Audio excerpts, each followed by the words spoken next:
All right, welcome to this experiment in streaming. I haven't tried anything like this before, but I think it would be fun to look at a bit of Golden Dawn history as we find it floating out there on the interwebs and discuss it, enjoy it, comment on it, and see what happens. So this is just a sort of a test drive, but let's have some fun and we'll just dive right into it. Absolutely. Here we go. Okay. How does this work?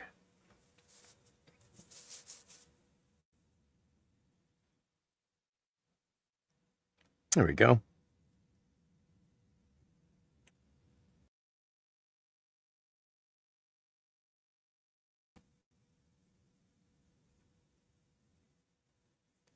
Oh, there we go. That's what's wrong. I figured it out. All right, we're diving in. There is a document that should not exist. It appeared in the possession of a London Freemason named William Wynne Westcott in 1887, and it changed the course of Western occultism more completely. I mean, right off the bat, like, there's some clickbait intro that should not exist. Why should it not exist? We have nothing but a long history of documents such as that. It's part of a very massive tradition of such documents. Than any single object since the printing press made forbidden books available to people who had no business reading them. The document was a collection of cipher manuscripts, 60 folios of densely written... So there's no evidence, of course, that any such document came into their possession. All evidence clearly points to Westcott writing this cipher manuscript. Text encoded in a simple alphanumeric substitution cipher that and it's Trithemius's encryption method. So it's a well-known magical encryption method, easily sussed out by anyone who knows anything about esoterica. Westcott and his colleagues cracked without great difficulty. What the decipherment revealed were the outlines of a ritual system, a graded initiatory structure for a magical order of a... Yeah, so the cipher manuscripts do show that, but we'll say more. Yeah, I mean, they would have been the grade structure of the is simply the grade structure from the German Ordene Goldene Rosenkreuze. So it would have been very familiar to Mathers and Westcott, who of course were members of the Societas Rosicruciana in Anglia. Again, none of this is as mysterious as they're trying to make it seem. And this channel, Polly Uncovered, had like 2,000, 3,000 subscribers when they released this video 9 days ago, and it was getting 10,000 views a day. Yeah, I don't know what to say. It's now at 58,000 views. Of a kind that had not existed in England before, drawing on Kabbalah. Certainly didn't lead to... there had been lots of magical groups exactly like this that had existed before. Obviously, the Golden Dawn is kind of special, as other... it seems to be, is sort of the penultimate, is the ultimate. It was the best that had come into being, but certainly was not some sort of rare and unique thing. What was interesting and unique about it is that they allowed women in on equal footing, but, other magical groups had done that before, so... Kabbalah, Hermeticism, astrology, tarot, alchemy, and the Enochian angel magic of John Dee and Edward Kelly. Attached to the manuscripts was a letter with a German address, a name, and an invitation. The bearer of these documents was authorized to establish a lodge of the order in England and should write to a woman in Stuttgart named Anna Sprengel. Yeah, the documents didn't say that. That's completely fabricated by this Polly Uncovered channel. To receive further materials and warrant, Westcott wrote to Anna Sprengel, or at least he claimed he did. Exactly. Whether Anna Sprengel existed is a question that was already being asked within the order before the end of its first decade, and it has never been conclusively answered. Yes, it has. What is certain is that Westcott, exist. together with his colleague Samuel Liddell MacGregor Mathers, and a third in founder fact, named... discovering that she was never existed is what a large contributing factor to the schism in the order in 1900, when Mathers revealed that, Westcott had invented her. But she was, of course, given the same magical motto as Anna Kingsford, the founder of the Hermetic Society. And so it's pretty clear to me and to many other scholars in the field, in the head and the biggest scholars in the Golden Dawn field, people like Dr. Fuller, and I'm sure Dr. Gilbert would have agreed. Yeah. Yeah. Named William Robert Woodman used the cipher manuscripts and the alleged German authorization to establish in 1888 the Isis Urania Temple of the Hermetic Order of the Golden Dawn. What is also certain is that what they also didn't always call it the Hermetic Order of the Golden Dawn. It had a variety of names that it sort of went by. Hermetic Order of the GD. Sometimes they called it a society. Yeah. They built on that possibly fraudulent foundation became, within a decade, the Well, no, of course it's not a fraudulent foundation. The cipher manuscripts were something Westcott fabricated and based on Mather's system that Mathers had created out of the tradition of esotericism in England and the West. The most intellectually serious and practically influential magical organization in the history of the English-speaking world. Its members included some of the most celebrated names in British cultural life. Its system of magical training became the template from which virtually every serious Western occult organization just of the showing 20th this century showing this table lifting, this fraudulent table levitation or table lifting is so ridiculous, because this is not what the kind of thing that the Golden Dawn was up to. It was popular later on in the early 20th century, of course, but yeah, this is not what the Golden Dawn was doing at all. It's so ridiculous. I wonder if this is just an AI video, but who knows? It's what the algorithm and the people like, so we're looking at it and seeing what there is to it. Descended. Its influence on literature, poetry, psychology, and the theory of the imagination is still being traced a century and a half after its founding. That's and true. Its internal history, the explosive conflicts, the expulsions, the schisms, the accusations of forgery and madness and abuse of power, reads like a Victorian novel written by someone who had read too much Aleister. No details there. No details, of course, just broad statements that you could say about any group, which is, silly. Crowley. This is the story of the Golden Dawn, all of it. To understand why the Golden Dawn appeared when it did, in the London of 1888, you have to understand what had happened to the occult tradition in Britain over the preceding 2 centuries. The great Renaissance synthesis of magic, philosophy, and natural science, the tradition that had produced John Dee's angelic conversations, and the elaborate magical systems of Cornelius Agrippa and Paracelsus, had been systematically dismantled during the 17th century by the rise of what we now call the Scientific Revolution. The Royal Society, founded in 1660, drew a sharp line between legitimate natural inquiry and what it called... Wait, what did he say? That's a little suspicious. Let's wind that back a bit. What did he just say? ...of magic, philosophy, and natural science, the tradition that had produced John Dee's angelic conversations and the elaborate magical systems of Cornelius Agrippa and Paracelsus, had been systematically dismantled during the 17th century by the rise... That's not... They got more popular than ever during the 17th century. I mean, Freemasonry was only starting to really get big and kick off. Like, it was huge. It was getting bigger and bigger, and it just kept getting bigger and bigger. That's such a, it's a agenda of historians to downplay how popular all of these things were.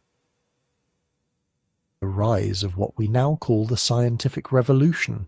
The Royal Society, founded in 1660, drew a sharp line between legitimate natural inquiry and what it called superstition, and magic fell definitively on the wrong side of that line.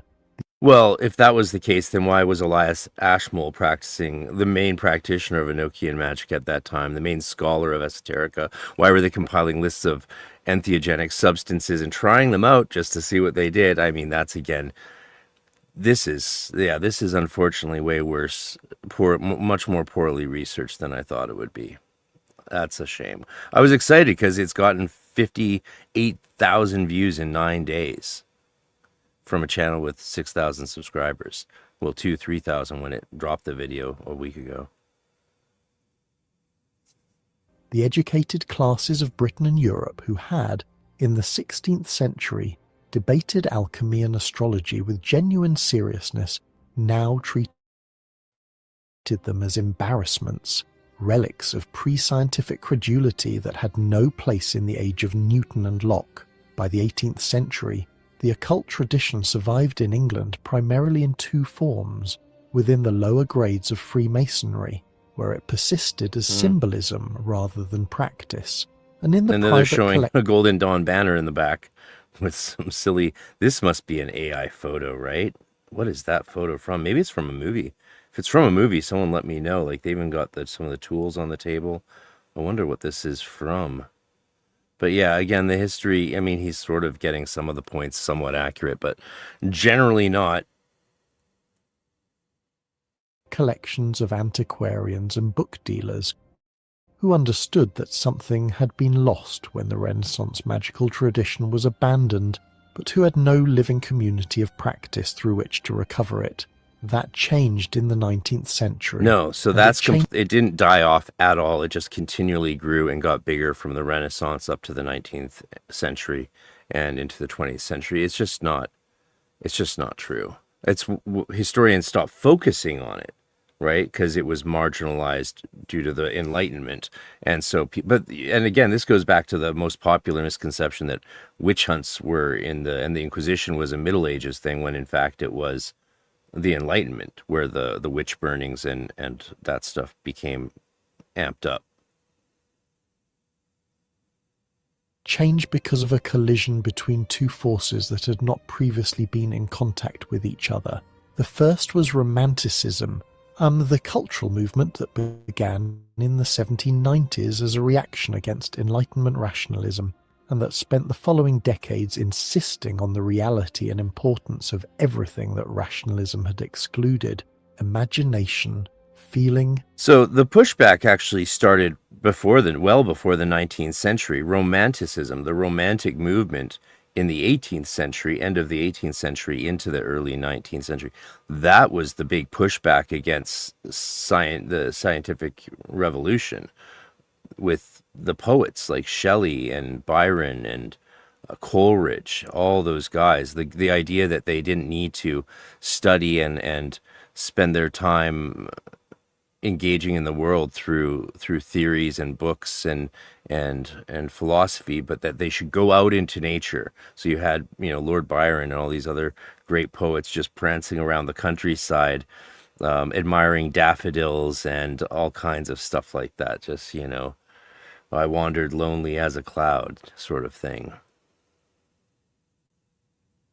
Mystery, the irrational, the numinous, the sense that the visible world was underlaid by invisible forces that could be apprehended through art and intuition, rather than through experiment and logic. The Romantic poets and novelists were not occultists in any technical sense, but they rehabilitated the vocabulary and the sensibility that made occultism possible. When William Blake drew his cosmological diagrams and wrote about William the divine Blake would count as an imagination occultist, as the only and true many reality, other Romantic poets when would Coleridge wrote qualify about the by our modern supernatural as standards. a legitimate subject for serious poetry, Duster, when Shelley translated passages of Plato with genuine philosophical engagement, they were preparing the cultural ground for a generation that would take the next step and treat the invisible as not merely a poetic metaphor, but as something that could actually be worked with. The second force was scholarship. The 19th century was the great age of the discovery and translation of ancient religious and philosophical texts that had been inaccessible to European readers since the fall of the ancient world. The Vedas and Upanishads were translated into English and German, The Zoroastrian Avesta was made available to Western scholars. The Egyptian hieroglyphs were deciphered by Champollion in 1822, opening the entire treasury of ancient Egyptian religious writing to anyone who could read the decipherments, mols. The Neoplatonic philosophers, particularly Plotinus and Iamblichus and Porphyry, were translated and studied with new seriousness. The Hermetic texts, long known in the Renaissance versions that Cosimo de' Medici had commissioned in the 1460s, were studied afresh in the context of the new scholarship on ancient religion.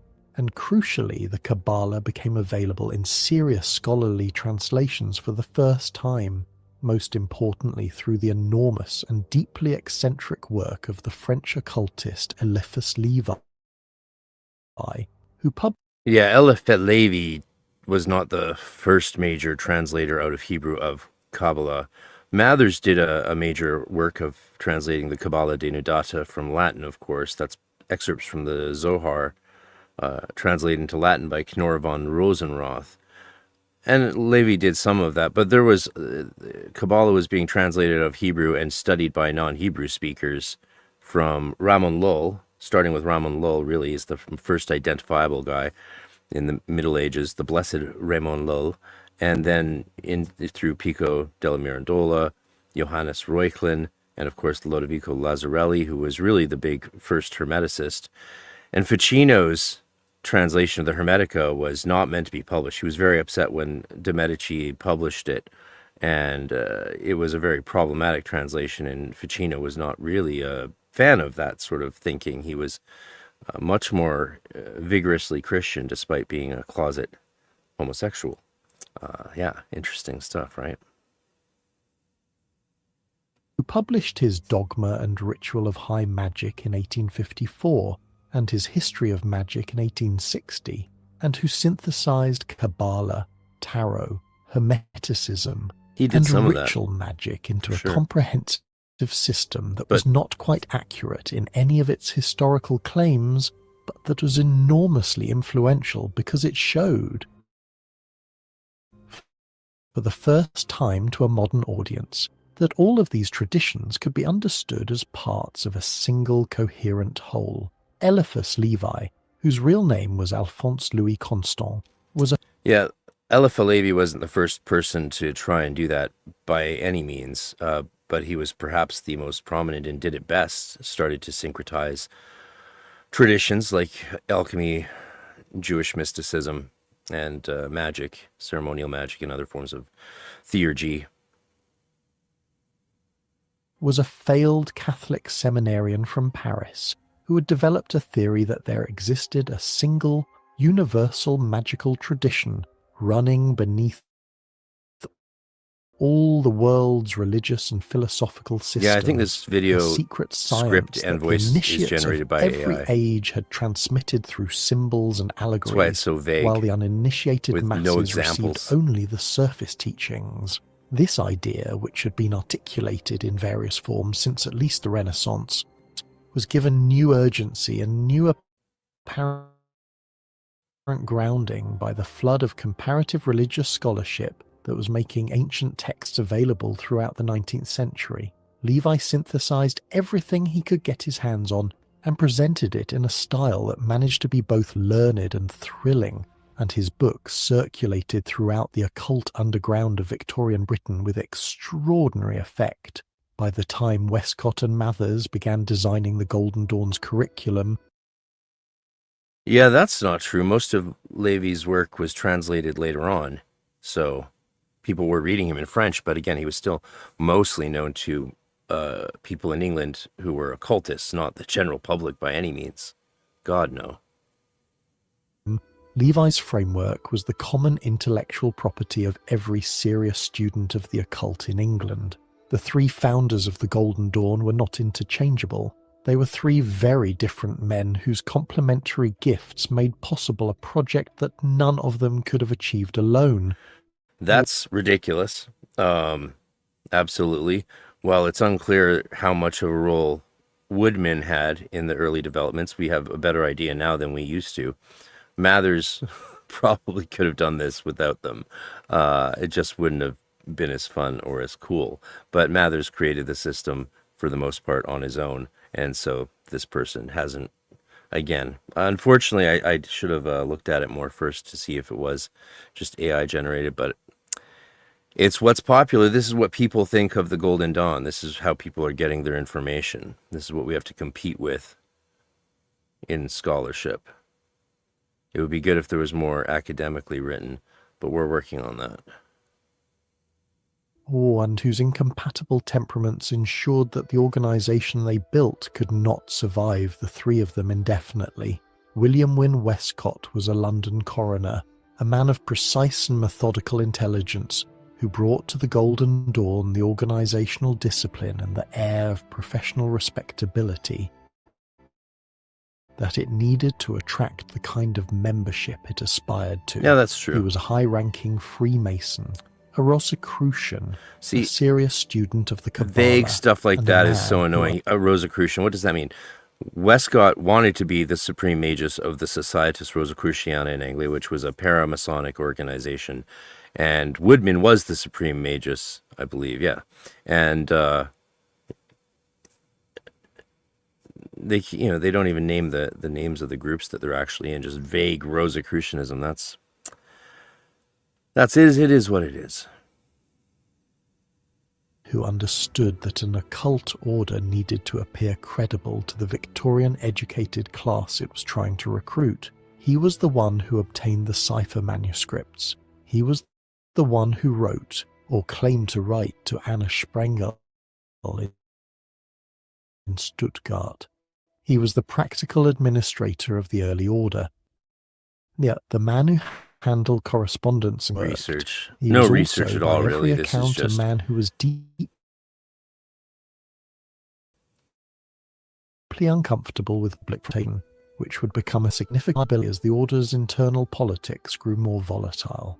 Samuel Liddell MacGregor Mathers was the opposite of everything Westcott was. He was a man of consuming theatrical ambition, towering intellectual energy, complete financial incompetence, and an absolute certainty part of that that's he kind was of one true. of the most important occultists who had ever lived. He was born in London in 1854, educated without distinction, and had been floating around the edges of London's occult and antiquarian circles for years before the Golden Dawn gave him the vehicle his ambitions required. So no, he wasn't. He was spending all his time in the British Library studying and making notes and translating things such as the Clavicula Salomonis, the Lesser Key of Solomon, and the Kabbalah Denudata from Nora von Rose. And he was creating the Golden Dawn system. Obviously, that's what Mathers was doing during that time.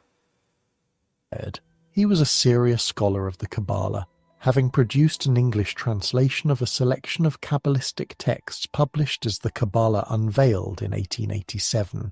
The year before the Golden Dawn was founded, he had And the studied next year the he tarot put out deeply enough to produce a system of correspondence between the tarot trumps and the paths of the Lesser Key of Solomon. And this tarot trumps and the Lesser that wasn't Mathers, that was L.F. Levi for the most part. on the Kabbalistic tree of life. Yeah, that was that Levi. became standard within the order. He spoke Mathers. French, translated grimoires from Latin and French, and had a genuine gift for ritual design, an ability to take disparate symbolic and ceremonial elements and synthesize them into dramatic ritual experiences that affected participants in ways they found difficult to explain in purely theatrical terms. Mathers was also, in the words of people who knew him well, impossible. He had a temper that could turn violent. He had a grandiosity that expanded with every year he spent inside a system that recognized his genius and gave him authority. He was generous to the point of recklessness, with money that was not his and miserly about sharing credit for ideas that had been collaborative. He believed, with increasing intensity as the years went on, that he was in direct communication with a group of secret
secret chiefs, a hidden hierarchy of adepts who directed the work of the order from somewhere in Europe or possibly beyond the physical plane entirely, and who had given him specific... Sorry, I was muted when I said that. Yeah, so no, Mathers didn't develop this idea of the secret chiefs and get obsessed with it as he went along. This idea was tied to the founding idea that you needed a fictitious, mythical founder like Anna Sprengel tied to the German Golden Dawn, which didn't exist, other than the OGR, which is more antecedent to the SRIA. But they had, following Blavatsky's secret masters, this feeling like they needed secret masters to be valid in their spiritual practices and system, which of course, is something that is not universally considered to be the case. Like, you don't necessarily need secret masters or ascended beings to guide you. But Mathers was working magic. He was practicing magic and doing work with spirits and had spirit guides. Also had his higher self, his nous, his higher consciousness. I mean, these were Hermetists. They were reading and studying the Hermetica intensely, even though we didn't have the translations like Dr. Litwa's that we have today, of course, or even Festugier and all these other translators, A.E. Waite, I think, yeah. So, yeah, secret chiefs, I mean, we call them spirit guides or guides today. People feel that their higher self or their intuition or an angel or a guardian angel or a servient spirit or a familiar is inspiring them. That's the same idea as the secret chiefs that they had. It was Victorian, so it was a bit more structured and rigid and formal in their views, but yeah.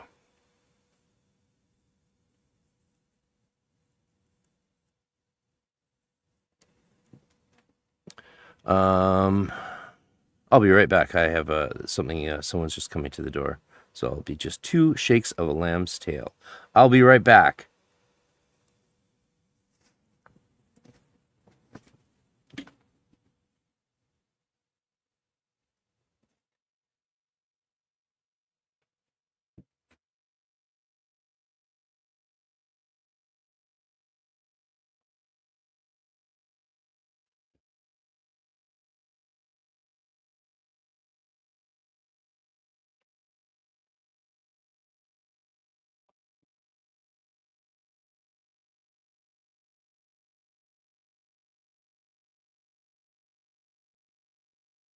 instructions and specific authority that superseded the authority of any other person or governance structure within the Sorry organization. about that audio loss. He married I Mina repeated Bergson, a French artist and intellectual who was the sister of the philosopher Henri Bergson.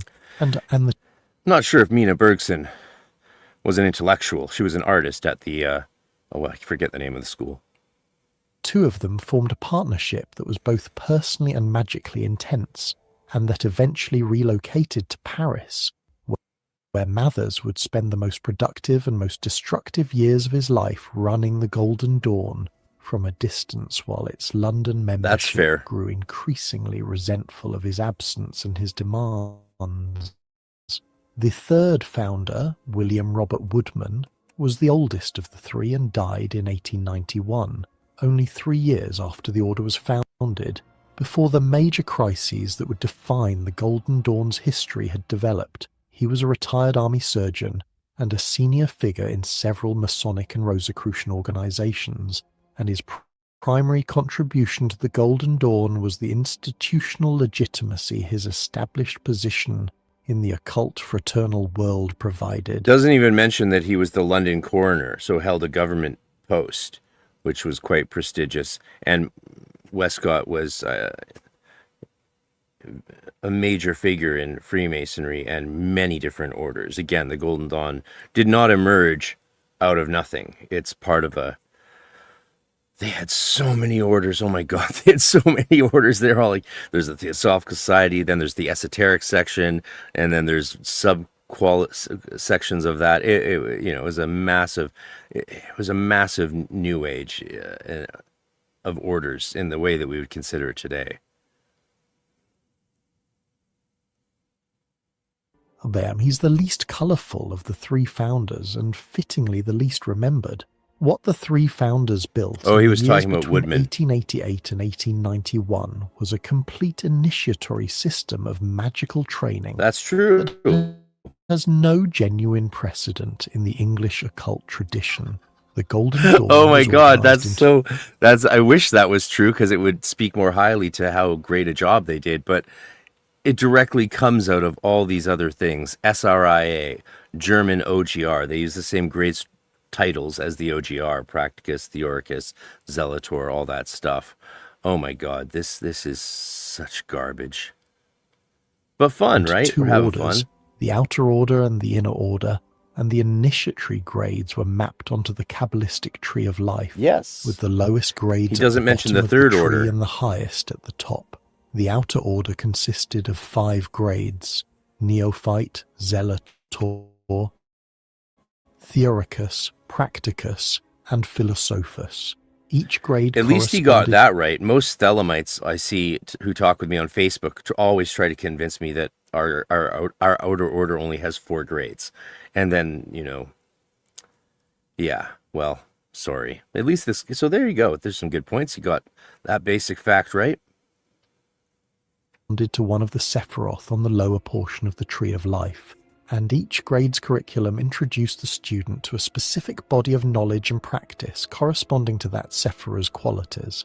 The Yeah, inner more or order, less. which More was to the established elements in than the Sephira's 1892 qualities. and was called the Rosi Rubae et Ore Crucis, the ruby rose and cross of gold, consisted of 3 grades corresponding Rosea rubea et aurea crucis. Rubea means red rose, not ruby. Yeah, and gold cross. The order of the red rose and gold cross. to the middle Sephiroth of the tree, and it was in the inner order that the practical magical work of the order was conducted, as True. opposed to the largely theoretical study of the outer order. The curriculum of the Golden Dawn's outer order was unlike anything that had been systematically taught in an organized Western esoteric context before. No, it was a continuation of the exact same structure and themes as the Ordine Goldene Rosenkreuzer in Germany, and very similar as well to the Societas Rosicruciana in Anglia. The one new thing it added was practical magic. That was the big new thing it added. And women allowed in on equal footing. The Golden Dawn's very students progressive. were expected to learn the Hebrew alphabet and its Kabbalistic correspondences. They were expected to understand the structure of the Tree of Life, the 10 Sephiroth, and the 22 connecting The paths, 10 and Sephiroth. to be able to trace the correspondences between the Sephiroth and the paths on the Sephiroth. one hand, and the planets, the zodiacal Who signs. is this tool? the Is it AI? elements, What do you guys the think? Hebrew Is this AI letters, or the is it a tarot person? cards, the colours, the divine names, the angelic orders, and the geomantic figures on the other. They were expected to learn astrology to the level where they could cast and interpret a horoscope. They were expected to understand the basic principles of alchemy. They were expected to study the tarot in the specific correspondence system that Mathers had developed, which was significantly different from the popular fortune-telling tradition that used the tarot as a divinatory tool, and which framed the tarot instead as a symbolic map of the structure of reality encoded in the language of the Kabbalah, and they were expected to master the construction and use of the magical implements that the Golden Dawn system required: the wand, the cup, the sword, and the pentacle, each corresponding to one of the 4 elements and to a specific mode of magical will. This was not light reading. The grade papers and knowledge lectures that accompanied each initiation ran to dozens of pages of densely technical material, and the expectation was that Oh my God, students that's would so not true. The knowledge lectures are tiny. They're tiny. They're super tiny. There's very little information in them compared to what exists in the occult tradition. They really wanted this accessible to everyday people who could, of course, yeah, they wanted it accessible to everyday people. They thought that this could fit into a normal person's everyday life. And so the tests are very easy. 5 questions for neophyte, and most of those questions are like, what are the 12 signs of the zodiac? What are the 4 elements and their qualities? Really simple stuff that we see today contained in memes. So they wanted these things, these tests and the knowledge lectures to be very basic, just so that everyone had a firm foundation. And then some of these magicians would go off to focus on one thing or the other, especially if they managed to progress into the second order and become adepts. They would specialize, and that's where the teachings really expanded, and that's where there was major papers. But people always conflate the inner order with the outer, and that's why this silly video thinks that the knowledge lectures were massive. They're not. They're very tiny, as most of us watching this probably know, because most of us have studied them and passed those tests, right?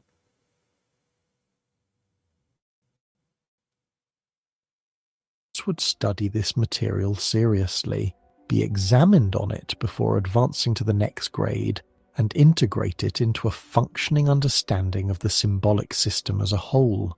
The Golden Dawn attracted the kind of people it attracted in part because this seriousness was itself attractive.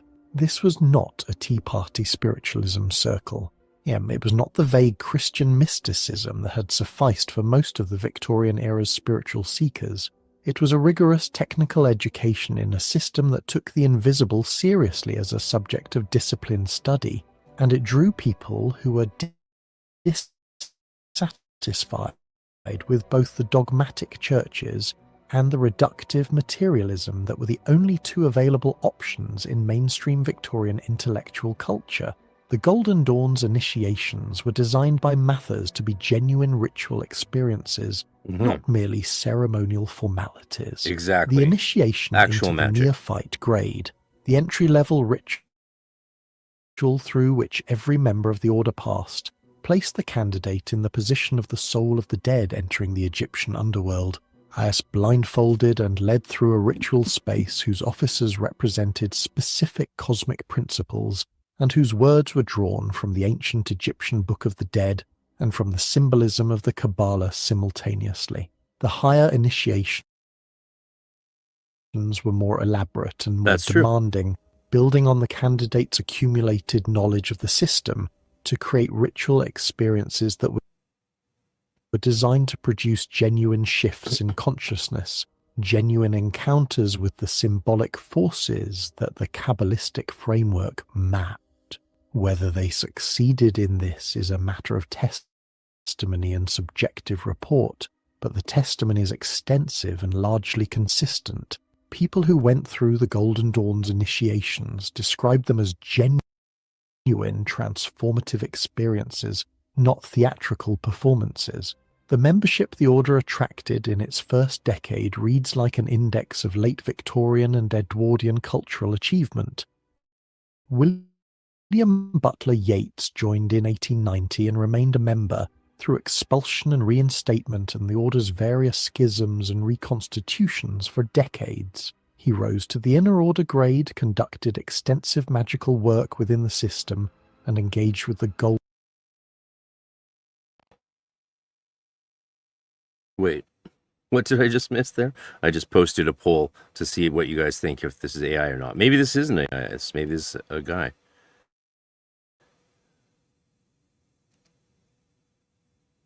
Through the Golden Dawn's initiation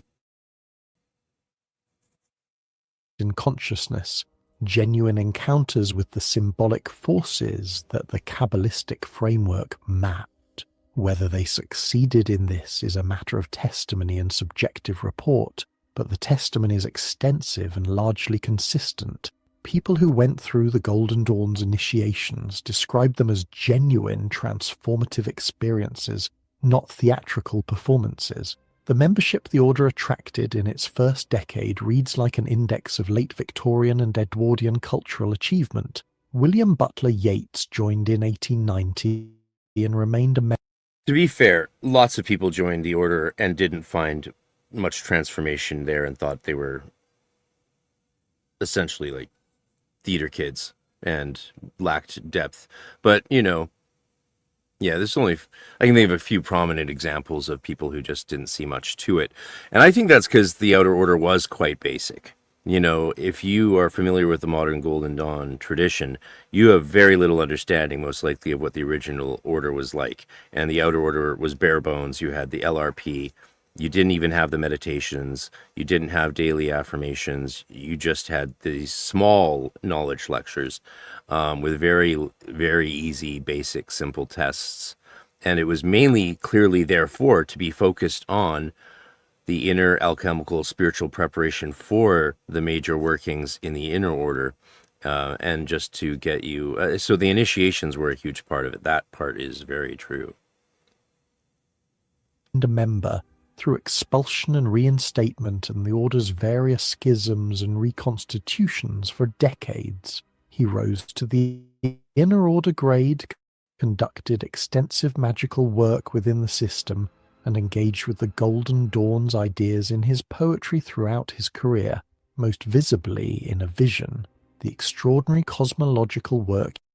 Yeah, Yeats became one of the leaders of the order, especially, and a chief once there was the schism, He published in 1925 that drew heavily on Golden Dawn symbolism and methodology. That's not true. Yeats's vision theory did not draw heavily at all, if at all, on Golden Dawn symbolism.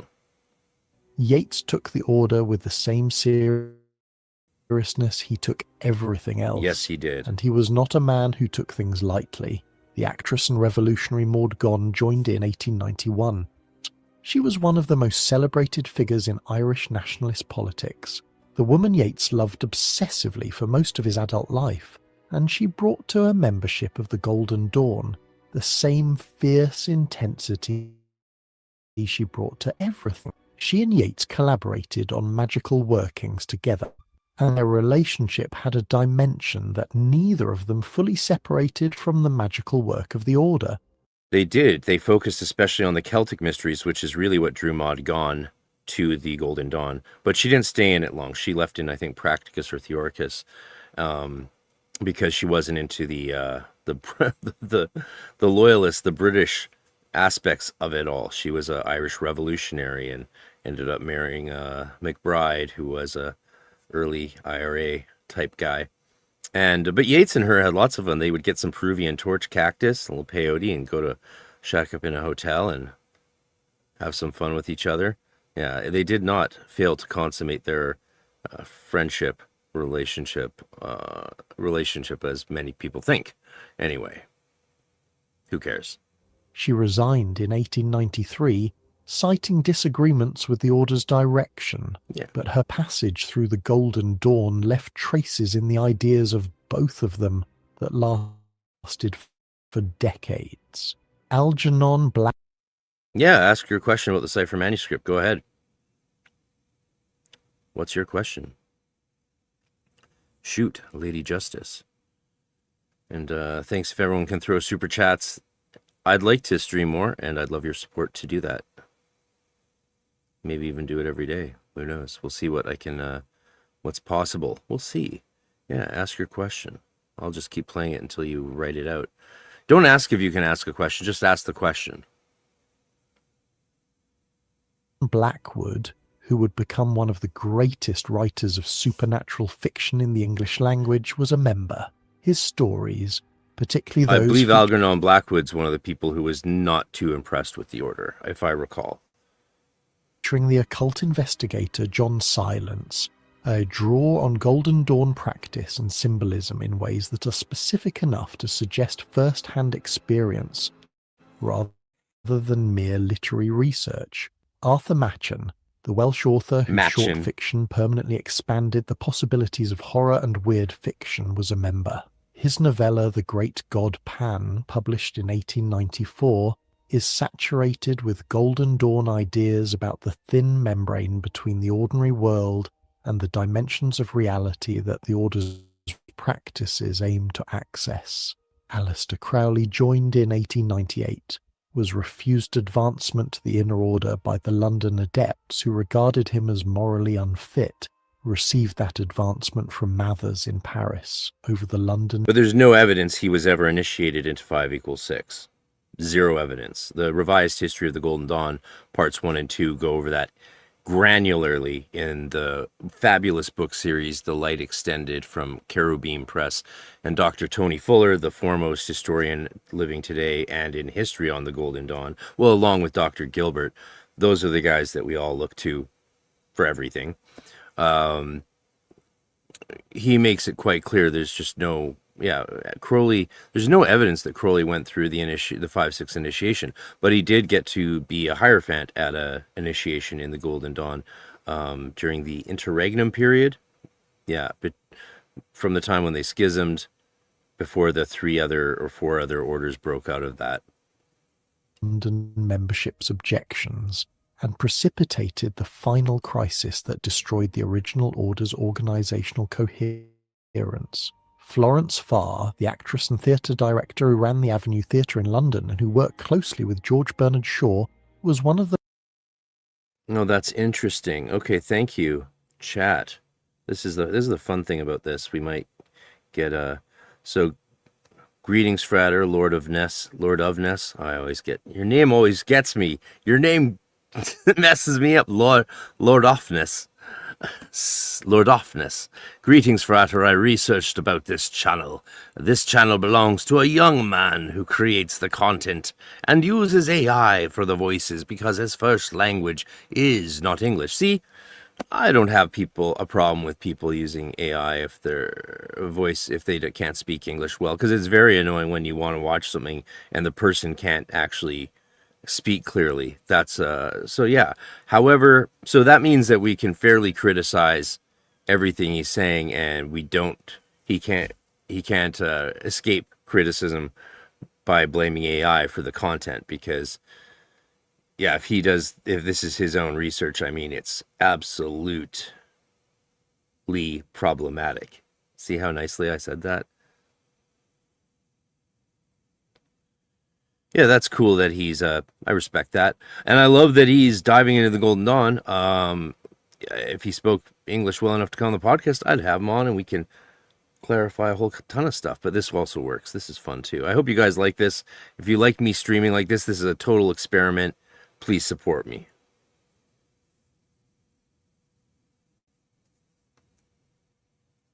Back to the party. One of the most senior and most respected members of the order, rising to the position of Primus-Tritrix of the Isis Urania Temple. The diversity of the Golden Dawn's was not just a matter. Oh no, he doesn't. Does he have? He has a video about Enochian magic. Oh no, my baby. Is he fucking with my baby? Okay, that'll be fun. Maybe, yeah. Well, give me some super chats and keep me in my coffee fund, and then we'll do that tomorrow. How about that tomorrow morning? I'll do the Enochian one tomorrow morning. Help me hit my goal. Thanks. All right, back to it. I'm having fun. This is great. A matter of individual celebrity. The order was, for its time... Most of the Golden Dawn history videos on YouTube are actually, they block Canada from viewing them. And even with a VPN, I wasn't able to view them. So I couldn't even download them. So I would need someone to use a downloader to download them in like 360p and then send them to me. So this was one of the few Golden Dawn history videos on YouTube that I can actually watch, which is why I was sort of excited to talk about it. And it's my first viewing of it, of course. Time remarkably inclusive by the standards of late Victorian associational culture.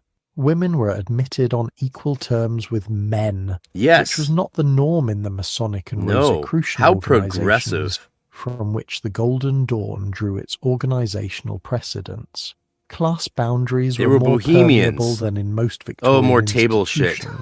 What mattered within the order was not social standing, but what's crazy is there's so many Golden Dawn pics and images available online from history and from modern day, and yet he keeps using this table spiritism nonsense. I don't what's your choice there, man? Like, this is not GD.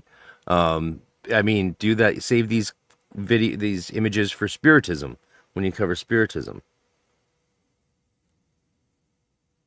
Genuine engagement with the work, and the work was rigorous enough that superficial membership quickly revealed itself. The order at its peak had somewhere between 100 and 300 active members across several temples. We know exactly how many members it had at every period because all of this is documented. We have all those documents and they're all published. Like, this would have, oh my God, I just realized something. This would be better if he had used AI to write the script. That's sad. Oh, brother. Hey, man, no shade. But, like, if you're going to do your own research, do your own research. Otherwise, maybe you should use AI. Like, feed in a bunch of PDFs and then have it put out a summary, because that would be at least true. That would be good information.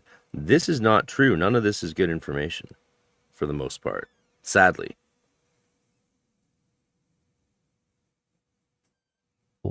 The original Isis Urania in London and affiliated temples in Edinburgh, Bradford, and Weston-super-Mare, with a more loosely connected temple in Paris under Mathers's direct control.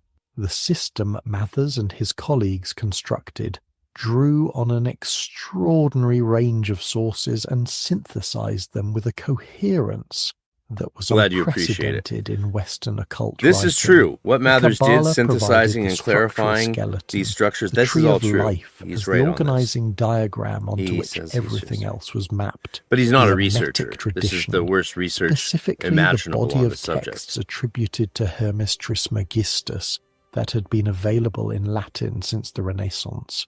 Hand provided the philosophical framework, the understanding that the visible world was a reflection of an invisible one, that the human being was a microcosm containing within itself all the qualities of the macrocosm, and that the practice of magic was essentially the practice This of is bringing the true. microcosm into conscious alignment with the forces of the macrocosm. The tarot, specifically the 22 cards of the major arcana, were understood as a pictorial representation of the 22 paths connecting the Sephiroth on the Tree of Life, each card encoding the symbolic qualities of its corresponding path in a form that could be used for meditation, divination, and magical working. The astrological system within the Golden Dawn was elaborate and highly technical, going far beyond the popular sun sign astrology that was beginning to appear in newspapers. That's correct. Members were expected to understand the complete system of planetary hours, the dignities and abilities of the planets in the signs of the zodiac. There's actually no planetary hours listed in any of the Golden Dawn material, but understanding your horoscope was crucial from the neophyte grade, from the first grade onward. The meanings of the houses, the aspects between planets, and the system of Arabic parts that had been inherited from medieval Islamic astronomy. Geomancy, the system of divination based on patterns of dots generated by a random process and then interpreted through a system of 16 geomantic figures with planetary and elemental correspondences, was taught as a complete divinatory system. And the Enochian system of John Dee and Edward Kelly, which the Golden Dawn had encountered through the manuscripts that had made their way into archival collections after. Oh, yeah, because they couldn't have been familiar with... They wouldn't have known John Dee and Enochian magic if it wasn't for the cipher manuscripts. That would be like saying scientists never heard of Isaac Newton until Einstein mentioned him. It's like, really? Yeah, okay. Okay. After Dee's death, Sister was incorporated into the higher grades of the Inner Order as one of the most powerful and most demanding elements of the entire curriculum. The Enochian integration was specifically the work of Mathers and his wife Moina, who spent years studying the Dee manuscripts. Moina, not so much on the Enochian. They all were familiar with Enochian, but Westcott really was the Enochian guy, not Mathers. Much more so than Mathers and Moina, for sure. Yeah. And developing a working system from the incomplete and sometimes contradictory records that Dee had left. The Golden Dawn's Enochian system was not identical to what Dee had actually done, partly because Mathers didn't. That's putting it mildly. The Golden Dawn completely changed, from my perspective as a informed person, the Enochian system, radically so. Just look at the colored tablets and the list goes on. Yeah, so anyway.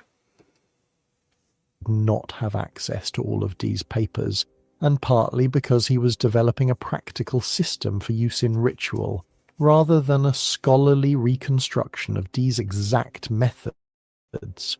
The result was a hybrid, genuinely powerful in its own terms, that would eventually become the dominant form of Enochian practice in the 20th century. But I'm changing that, aren't I? By Crowley and his successors, and by virtually every serious Western Good time magic. to mention you can try out my traditional Enochian magic course that also serves as a great introduction to grimoire magic in general at Enochian Magic, EnochianGrimoire.com. Practitioner in the decades after the Golden Dawn's dissolution. The tension between Mathers in Paris and the London membership came to a head in the years around the turn of the century, and it came to a head over several things simultaneously.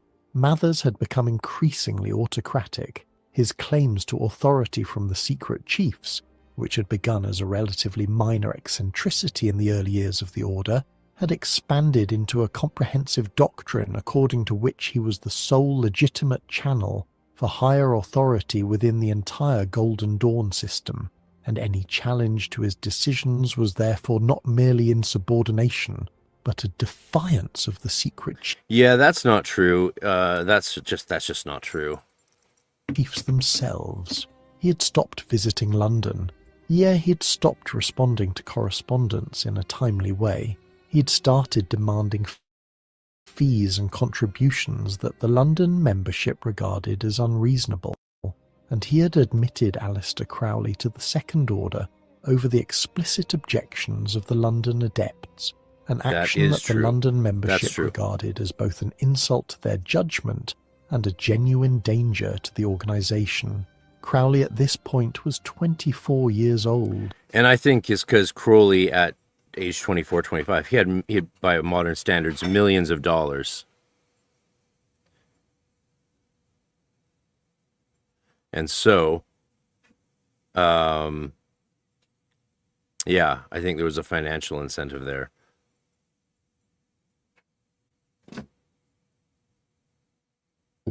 He had joined the Golden Dawn in 1898, had advanced through the Outer Order grades with a speed that impressed the London leadership enough to consider him for Inner Order advancement, and had then been refused by the London adepts who had seen enough of his personal behaviour to have serious reservations. The reservations were reasonable. Crowley was brilliant, yeah, possibly the most intellectually gifted person ever to engage with the Golden Dawn system, and he could absorb and deploy its material with bullshit. That is not true at all in any way. He was not brilliant. He was pompous and arrogant and didn't do his studies well. He was a flunky. Crowley, in my opinion, was a flunky of the Golden Dawn. Classic flunky. Used his little rich kid, spoiled rich kid who inherited all this money, and just thought he was the best thing ever. And yeah, you know, the fact that he was financially supporting Alan Bennett, who was who he should be describing this way. Alan Bennett. Crowley had the money to support Alan Bennett, who was broke and sick all the time, and put him up in his crazy place. The description of Crowley's place in London is quite interesting. It had one room that was like black and one room that was white, and then a room in the middle, and they were different temples. And Alan Bennett ended up teaching Crowley a lot of what he knew. Of course, he was his main mentor in the Golden Dawn. But Alan Bennett was one of the brilliant geniuses of the Golden Dawn, not Crowley. Crowley might have become more brilliant later on. That's of course sort of debatable, but it doesn't seem like that to me. It seems like Crowley had very poor understanding of the Golden Dawn system, and that's why he wasn't able to successfully impress a single one of its members other than Mathers when he showed up in Paris with all his money. So you can fill in the blanks with your own knowledge of human nature. Fellow members behind. He was also sexually voracious in ways that Victorian social norms could not accommodate, personally contemptuous of anyone he regarded as intellectually inferior, and possessed of a certainty about his own exceptional nature and destiny that expressed itself as arrogance of a particularly theatrical kind. He was the kind of person who is an asset to an institution when his talents are recognized and properly directed, and a catastrophe when he feels blocked or disrespected. Mathers admitted him to the second order. A lot of repetition going on now. This guy's doing a lot of repetition. That's not impressive. Lord of Ness, thanks for the comment. The fact that Crowley was unable to complete the Golden Dawn curriculum and betrayed the order speaks volumes about the kind of person he was. Exactly.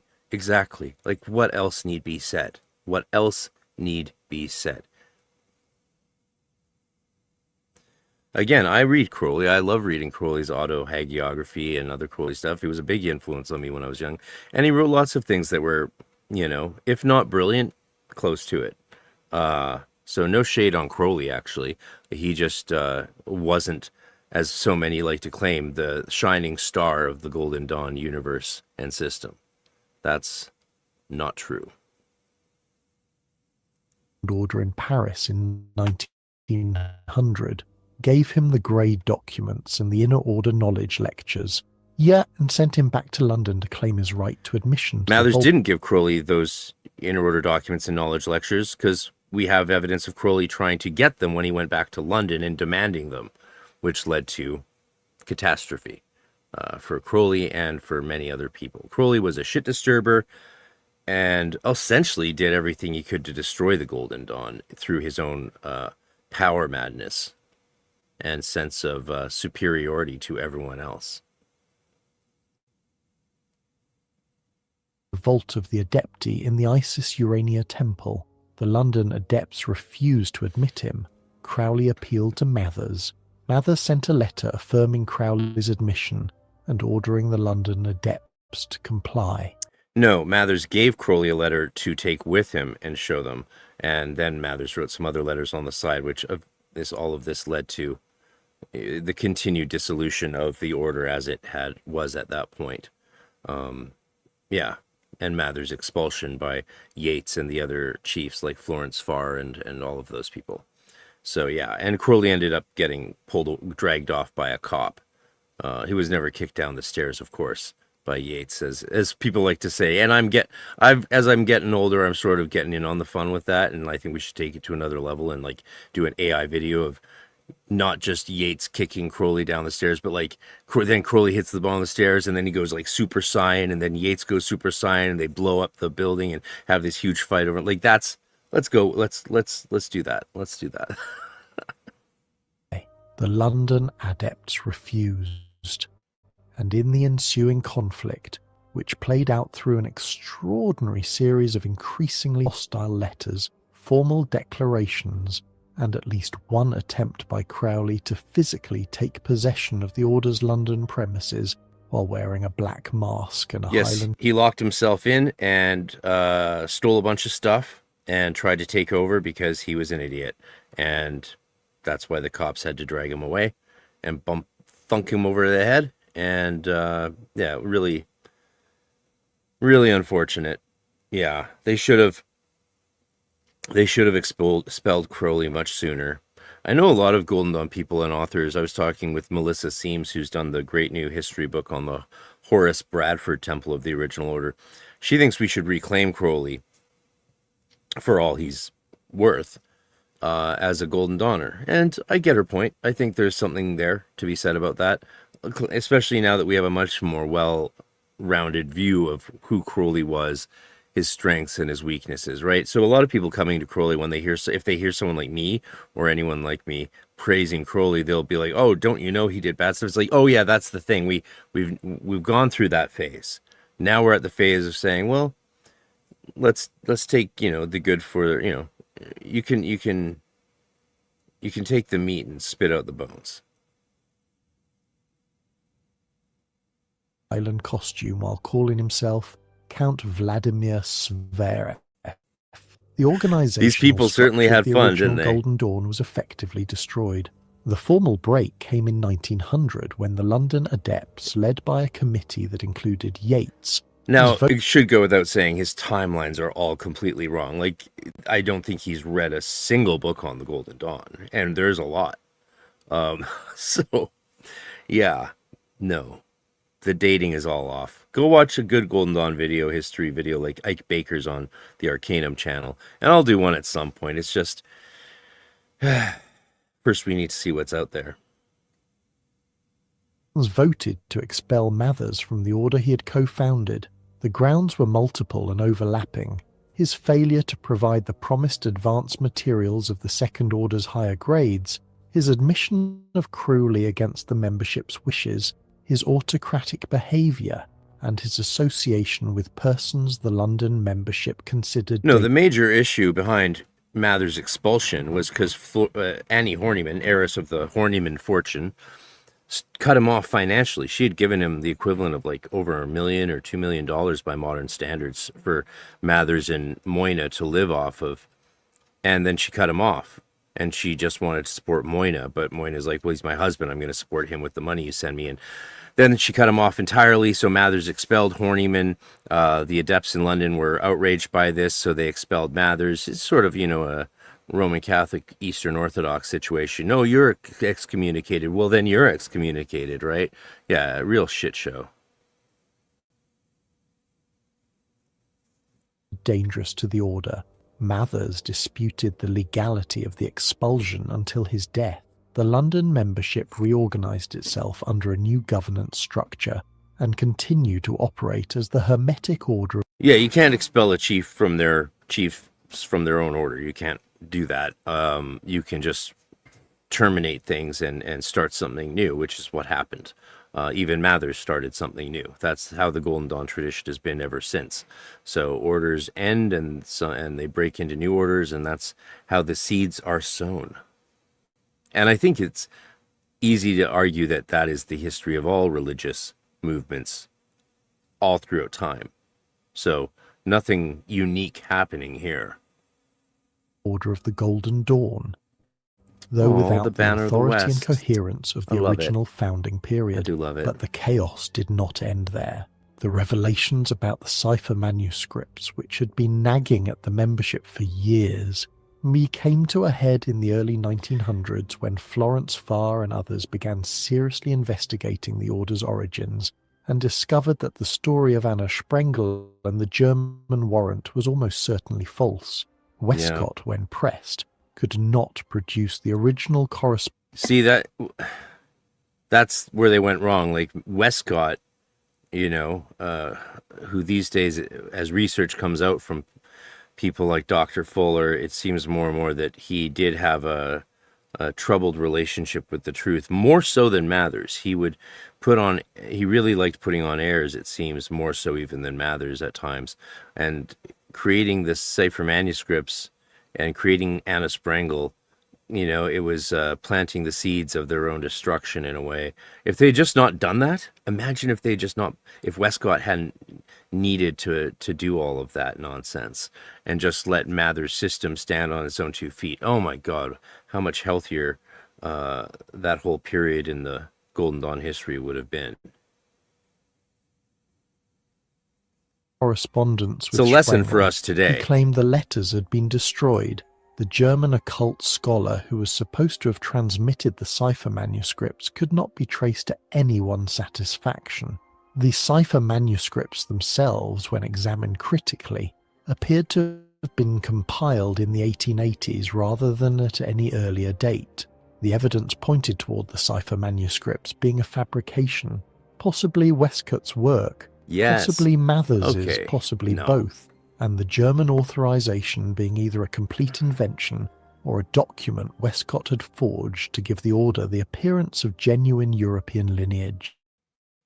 This revelation was devastating You're to welcome, some Rachel members Rose. and irrelevant to others, and the difference in reaction tells you something important about what the Golden Dawn actually was. For those who had joined primarily because they believed they were entering a genuine ancient tradition, with unbroken lineage stretching back through European Rosicrucianism to the Renaissance Magi. See, I mean, they were. That this was a lineage from the SRIA. It was SRIA people creating a group that would do practical magic and let women in. So that was a lineage to the SRIA. The SRIA comes out of the German OGR, Ordene Goldene Rosenkreuze, and before these things do go back to the original Rosicrucian manifestos. And what's the lineage before that? Well, it's the Hermetica. It's the Hermetic spirituality that they were all studying and practicing from the original Hermetic writings in 3rd century Alexandria. This is a long tradition that goes back a long way, and that spiritual tradition was I don't, you know what I'm saying? You know the thing, man. Yeah, I mean, that's what that is. Just as much as any religion like Christianity or Islam or Judaism, which, has been through so many vicissitudes that the current forms resemble nothing of the original forms at all. Exposure of the founding story as a probable fabrication was enough to destroy their commitment. Why participate in a system whose claimed authority was built on a lie? For those who had stayed because the system itself worked, because the initiations had genuine transformative power, yet because the curriculum produced genuine development. Yeah, so this is one of the only things I am excited about with AI. Clearly, Hollywood and movie makers were never going to give us any of the stuff we want as occultists, basically, at all. AI can fix that. We can have, in the future, we're just going to be able to put in all the Golden Dawn texts that we have and all the data, and it'll make the most amazing short films, TV shows. That, I'm here for that. Why not? Bring it on. There'll also be a lot of slop, but that's okay. It's okay. Cream rises to the top.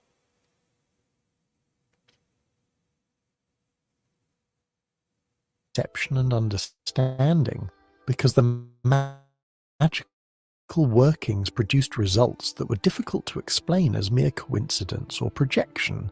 The question of whether the Magic's founding real story was true was beside the point. The system was real regardless of what story had been told to justify establishing it. Yeats characteristically belonged to the second group. He knew about the doubts regarding the cipher manuscripts and continued his Golden Dawn practice regardless, because his experience of the work had convinced him that the work itself was real.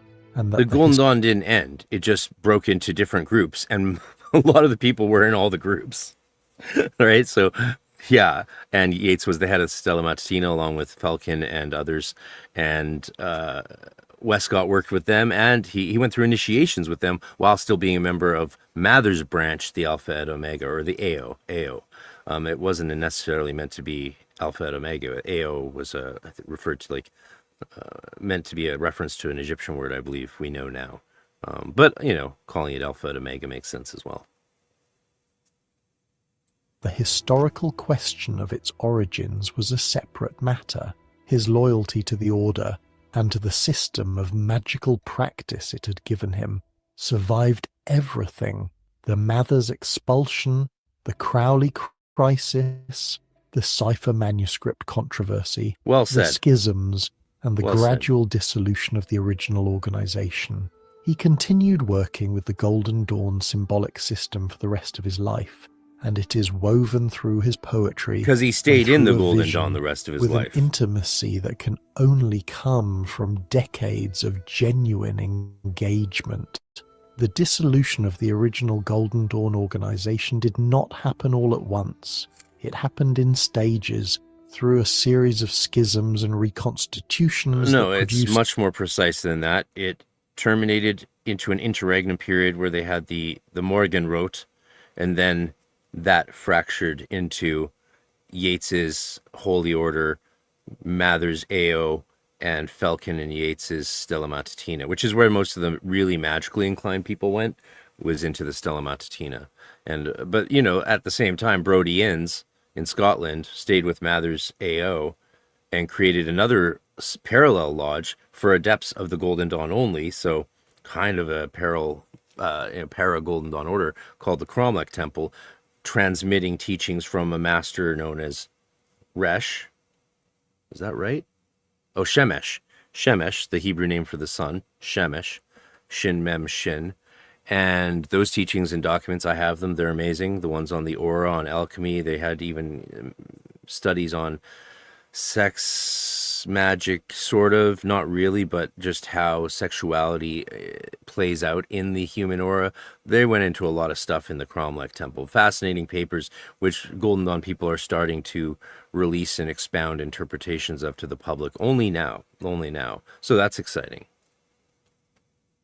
Used 3 distinct successor organizations in the early years of the 20th century, each carrying a different inheritance from the original, and each emphasizing different aspects of what the Golden Dawn had been.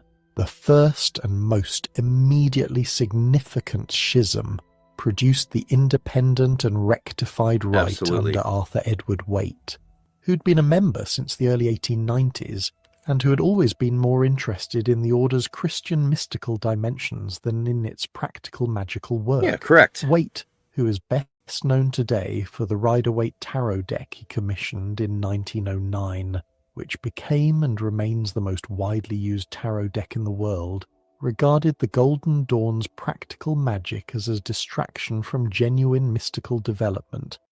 Well, I think you'd need to prove that point.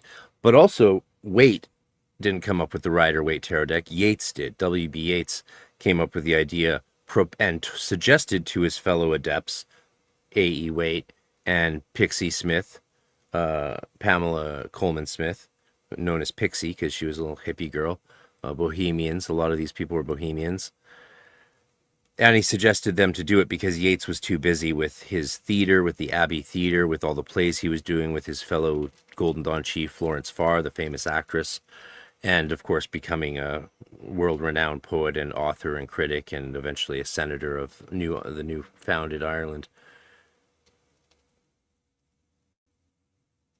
And used his reconstituted organization as a vehicle for a more contemplative, symbolically oriented approach to the system. His organization was less magical in the technical sense and more mystical, and it attracted members who shared his preference for inner spiritual work over... I mean, I would call Waite's Holy Order more Masonic and kind of boring, and pompous, is how I would see it. That's just my opinion. Just my take. There's a reason it didn't really do that well.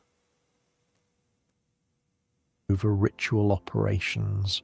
The second major successor was the Stella Matutina, There we go. the morning star, established by Robert Felkin and Though that was the major successor of the Golden Dawn, the AO and the Stella Matutina. Waite's thing was, yeah. I don't think people saw it as a joke, but I do think people saw it as like Waite being Waite. You know, Waite's gonna wait. What did they call him? They called him Dead Waite. That's what he was known as. Marcus Blackton in 1903. This was the organization that remained closest to the original Golden Dawn structure and curriculum, and it was through the Stella Not really true. Matutina that The AO stayed just as close. The Stella Matutina introduced more magic. They brought in the meditations, meditation 1 to 5 or 6. They brought in the daily rhythms or daily affirmations, which was inspired by Robert Felkin's love of Rudolf Steiner and his work, because that's where these daily rhythms comes from. The name itself comes out of Steiner's anthroposophy.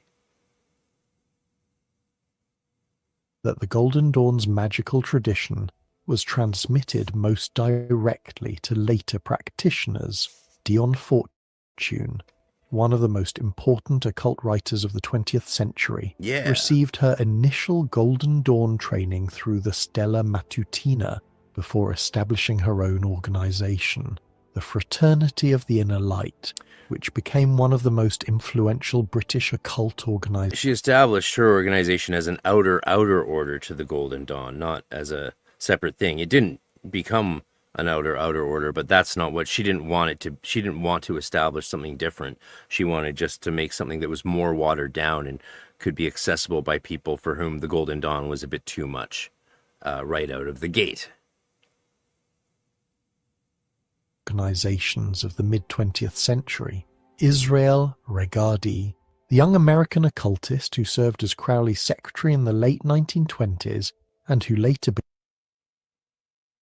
SDA, he wasn't looking for SDA, he was looking for Luxi Tenebris, because he thought that the question was it Falcon that went to Germany to search for SDA, which is the Sprangle, and Sapiens Dominabitur Astris is the name. No, the existence of that character was long debunked due to the court trials of the Horos scandal, famously, which is a whole other kettle of worms and a major reason for the order breaking apart as it did and reforming in other groups, because all their documents were read aloud in court, and those court transcripts are wild. I have them. I should do a reading of the court transcripts because it's nuts, especially since the prosecutor, I think it was, or was it the defense guy, one of the bear solicitors, was named, if I recall, he was actually named Horace. So it's like Horace is questioning Mathers in the British courts. It's wild stuff. Yeah.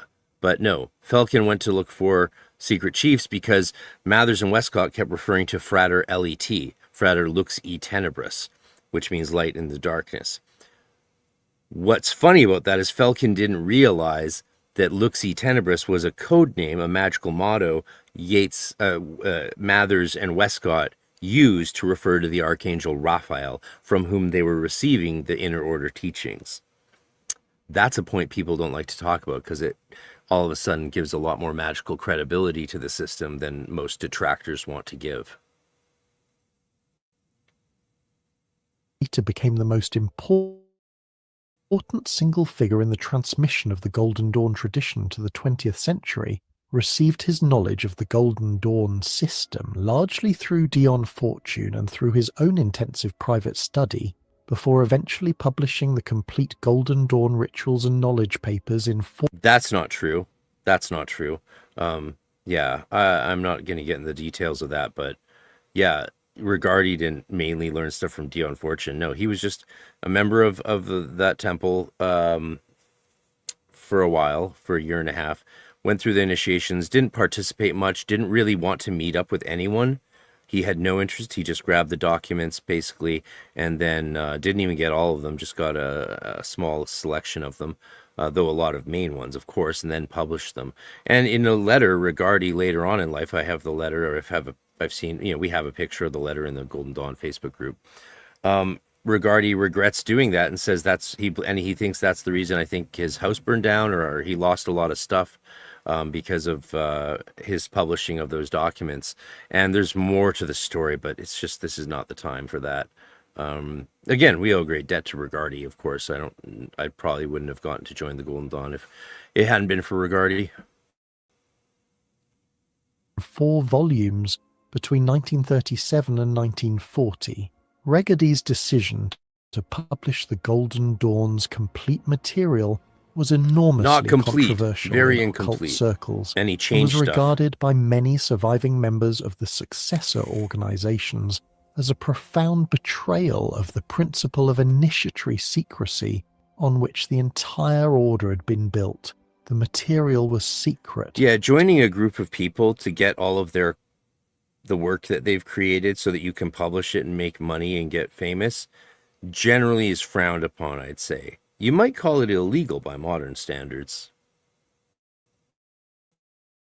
It had been transmitted only to initiates. Publishing it meant that anyone could read it, that the carefully graduated system of initiatory transmission was bypassed entirely, and that the order's symbolic system was available for use, modification, or misuse by anyone who could afford to buy a book. And the rest Regardie is history. argued, with considerable force, that the alternative was the complete loss of the tradition through the death of the remaining members who held it, and that the materials were too important to allow to disappear into private archives.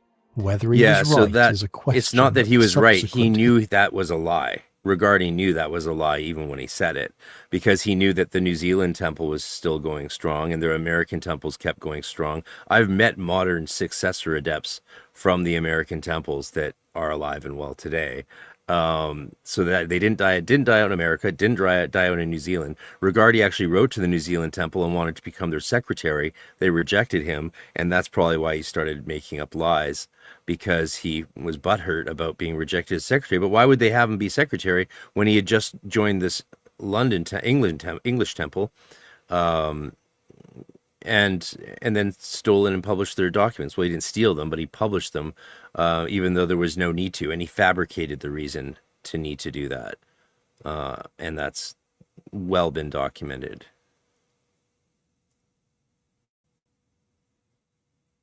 History partly answers. The publication of the Golden Dawn materials ensured that the tradition survived and spread in ways it would have survived never would have perfectly well the otherwise. Closed initiatory transmission of the successor organizations alone. They're the third major current that emerged from the Golden Dawn, and by far the most publicly visible and most widely influential, was the work of Aleister Crowley. After his expulsion from the Golden Dawn context, Crowley continued developing the magical system he had learned there. I'm not even going to address that. In directions that the original order had not anticipated and would Okay, not I'll address it, endorse. because people still seem to have a hard time wrapping their heads around this. Crowley took the Golden Dawn system and speciated from it his own religious systems, the OTO and the AA. He also bought a chapter of the OTO to change it from what it had been prior to him. Crowley distorted these things, and he certainly wanted to efface the original Golden Dawn tradition. He did not show it much respect or regard, even as he popularized many of its techniques. And to his credit, if he hadn't done that, we would not have access to some of those techniques. For example, Mathers had a paper for adepts in the Golden Dawn on traveling in the spirit vision through the Enochian aethers or airs. We see that only now in Crowley, because those are documents we don't have anymore, but we know they existed through diary references of original members. Maybe they're out there somewhere. Someone probably has a copy somewhere. So many documents are in private hands still. Yeah. So Crowley turned it into his own religion, changed it enough so that it was not backwards compatible with the Golden Dawn, which is essential for survival of anything. It has to speciate, otherwise it naturally over time revolves back into where it came from. We see this across all speciation. Endorsed his system of Thelema, which he developed after a series of experiences in Cairo in 1904, that he described as a direct transmission from a non-human intelligence called Aiwas, and that produced his central text, the Book of the Law, drew on Golden Dawn symbolism and methodology throughout, but reframed it within a new cosmological and ethical framework, where the Golden Dawn had operated within a broadly Christian symbolic vocabulary, even when drawing on non-Christian. Crowley remade it in his own image and made a religion in his own image, but he didn't even accept it. So Crowley was very wrestled with what he created in the Book of the Law, and really, I've heard, again, I defer to the OTO people for this stuff, but a lot of them will tell you he struggled with what he was creating or what was coming through him. And so that's interesting. There's a lot more to that, and it's a topic all on its own. But also this idea that the Golden Dawn was Christian symbolism, like, it's there because of Hermeticism and because of the history of Western mysteries, but it's equally Jewish. Why would you say it's more Christian than it is Jewish, or more Jewish than it is Hermetic Egyptian pagan? It's all of those things. And that's why the Golden Dawn allowed people of any religion to join, because it wasn't a religious system. Well, it's a religious system, you could say, in modern academic language, because it has religiosity to it. But it admitted members of any religion, and how you interpreted things was up to you yourself and your religion, as we see famously in the Neophyte initiation from the hegemon that represents the higher self and has the mitre-headed scepter and says this represents religion to guide and regulate life. Religion was very important in the Golden Dawn. It was believed that the members needed religion as a structure for their lives. but they didn't dictate what that religion should be necessarily. And to say that it was focused on Christianity is absolutely absurd. In fact, A.E. Waite's overemphasis of Christianity on the Golden Dawn is why Waite formed his more Christian mystical organization, because he wanted to move away from the paganism of the Golden Dawn. Christian sources, Crowley's system was explicitly post-Christian, insisting on a new aeon of spiritual development in which the old moral frameworks were superseded. His publications throughout the first half of the 20th century, which included not only the Book of the Law, but also the enormous Magick in Theory and Practice, the Equinox series, and dozens of shorter works, transmitted a version of the Golden Dawn's magical system, heavily modified by his own innovations, to a vastly larger audience than the original order had ever reached. Crowley's influence on 20th century popular culture is difficult to exaggerate. The Beatles put him on the cover of Sgt. Pepper. Jimmy Page, the guitarist for Led Zeppelin, was a serious student of his work and acquired his house, a Boleskine house on the shore of Loch. Jimmy Page was a student of the Golden Dawn as well. Jimmy Page had an occult bookstore in London, parallel to Atlantis Books, today run by Geraldine and her daughter, and they're still friends. Yeah. Loch Ness, where Crowley had conducted his most ambitious magical operations. The Church of Satan, founded by Anton LaVey in 1966, drew on Crowley's work extensively. The chaos magic movement that emerged in the British underground. Anton Xander LaVey and the Satanic Church did not draw extensively on Crowley. It didn't draw extensively on anything, because there's nothing extensive about it. It's, yeah, I'm not even going to get into that, but it's just, yeah, it's been covered ad nauseum. Ground in the 1970s, and that became one of the dominant currents in late 20th century occultism, traced its direct lineage through Crowley back to the Golden Dawn. When modern practitioners of ceremonial magic pick up a wand or trace a pentagram or vibrate a divine name in a ritual context, they're almost always working within a framework that derives ultimately from the Golden Dawn, usually through the mediation of Crowley's published work or Regardie's publication of the original system. To understand the Golden Dawn only through its influence on practical magic is to miss what made it genuinely extraordinary. The Golden Dawn was not primarily a magical workshop. It was a school for the development of consciousness, and it was the first institute. No, the Golden Dawn was an alchemical order to prepare the candidates for the magical initiations of the sun, of 5=6, and the magical work of the inner order. To call it a thing of consciousness, that's fine, because, you know, it's hermetic. It's all about the hermetic process as described in the Hermetica. Institution in the English-speaking world to attempt this systematically using the full resources of the Western esoteric tradition.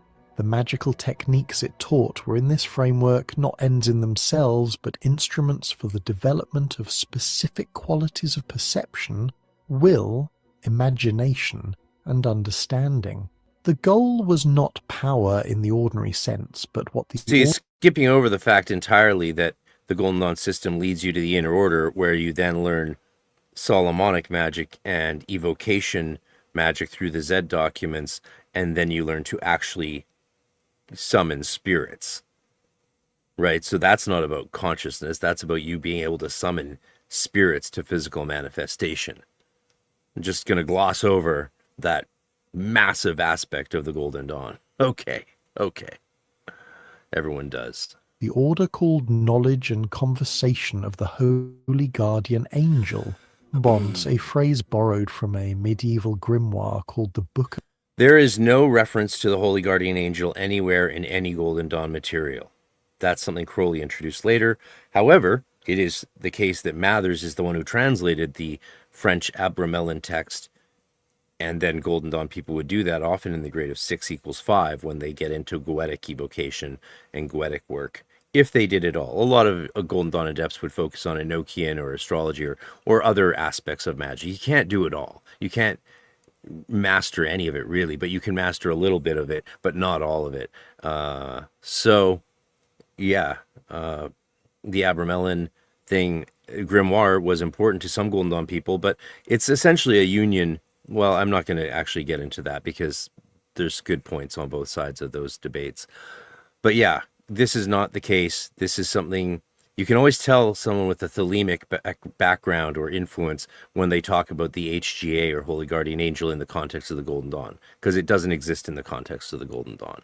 Other things exist, and there's a much more nuanced and complex way of seeing that stuff that we study over Book years. of the Sacred Magic of Abramelin the Mage that Mathers had translated from a French manuscript in the 1890s.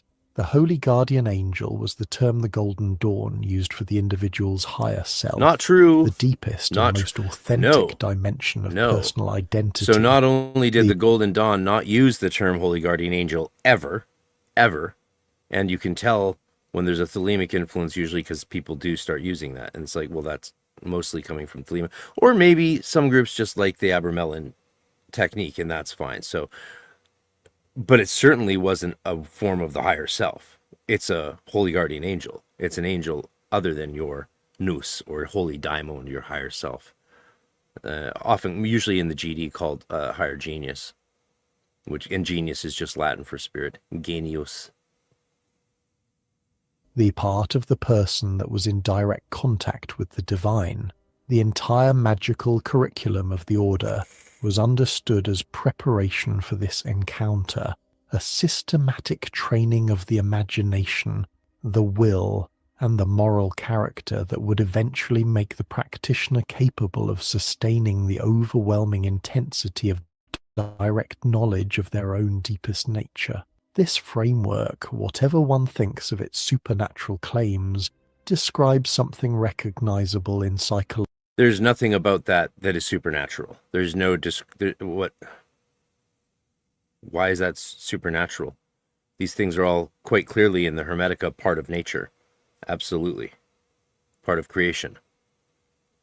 Psychological terms. The development of genuine self-knowledge, the kind that goes below the comfortable stories people tell themselves about who they are, and encounters the actual structure of motivation and fear and desire that underlies ordinary self-presentation, is one of the most difficult and most important things a human being can attempt.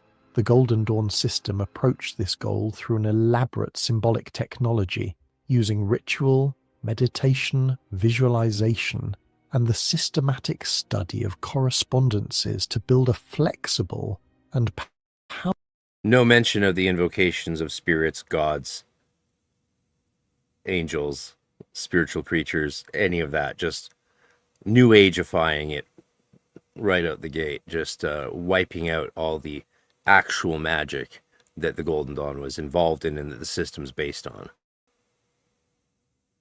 Powerful symbolic vocabulary that could map the inner life with a precision that ordinary language cannot achieve.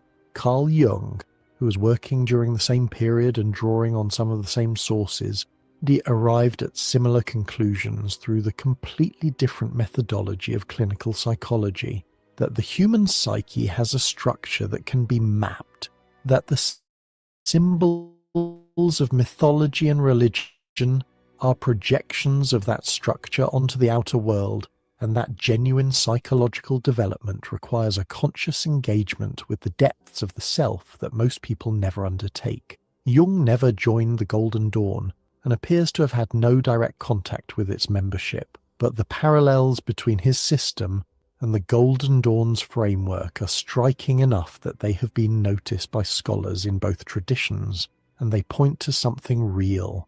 In the late... Yeah, Rigardi became a psychotherapist and really gave us everything we need of a psychological understanding of the Golden Dawn. So the Golden Dawn and the Inner Order are alchemical and magical orders, respectively. And then Rigardi, his major contribution was helping us understand how that plays out psychologically. And then modern people went crazy and started thinking, oh, so it's all psychological. Yeah, well, it wasn't in the Golden Dawn, and it wasn't even for Regardi. So, come on. Having In the fun? late 19th and early 20th centuries, a number of people with very different backgrounds and very different methodologies were converging on similar conclusions about the structure of the inner life and the possibility of its deliberate development. And keep in mind, they're for the most part wrong. Like the whole interpretation of the subconscious or unconscious or collective unconscious, how whether interpreted through Freud or Jung is wrong. The whole idea of how the subconscious, that there's these things going on in the back that we're just not aware of. No, that's been disproven completely by modern psychology. We know that's not how it works. So yeah, there's still great stuff in all of this, of course, in Freud and Jung. No shade on Freud or Jung, God no. Golden Dawn represents one of the most sophisticated attempts to develop a practical technology for that development, using the symbolic resources of the Western esoteric tradition. True.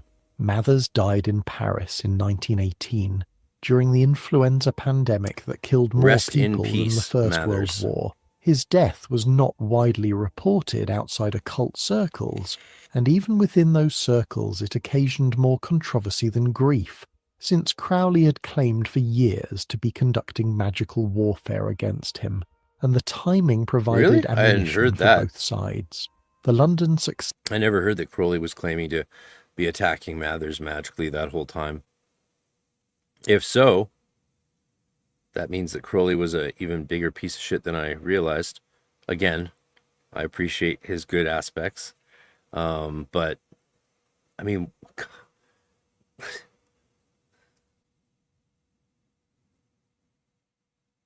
succession continued in various forms through the 1920s and 30s, but the original organization's coherence and prestige were gone, and what survived was a constellation of smaller groups and individual practitioners, each working from their own inheritance of the Golden Dawn's materials.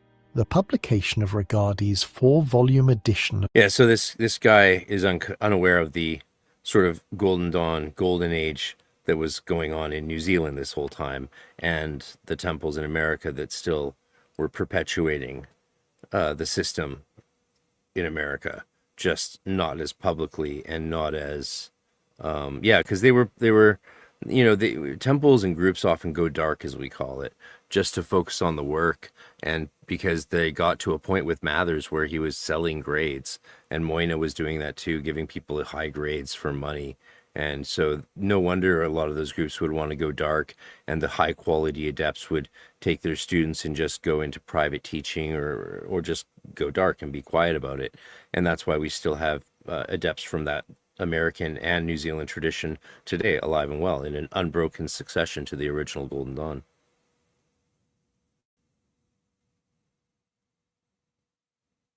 Of the complete Golden Dawn system between 1937 and 1940 provided the foundation for a 20th century revival of the tradition in the United States, never died out at all, where the original order had never established a temple, but where Regardi's books circulated widely. The 1960s and 70s saw the formation of new Golden Dawn-based organizations that drew directly on Regardi's the last Stella Matutina temple closed in 1979. So the idea that it died out and then was resuscitated in the 70s is not true. And this person didn't do their research at all.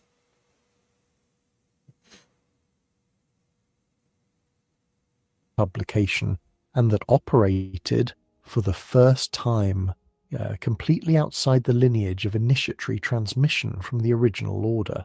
These organizations, of which the most significant were the builders of the Aditum founded by Paul Foster Case in Los Angeles. See, there's an example of continuance. Using the Golden Dawn name directly, spread the order's system to a new generation of practitioners who had no personal connection to anyone who had been in the original order and who encountered the tradition.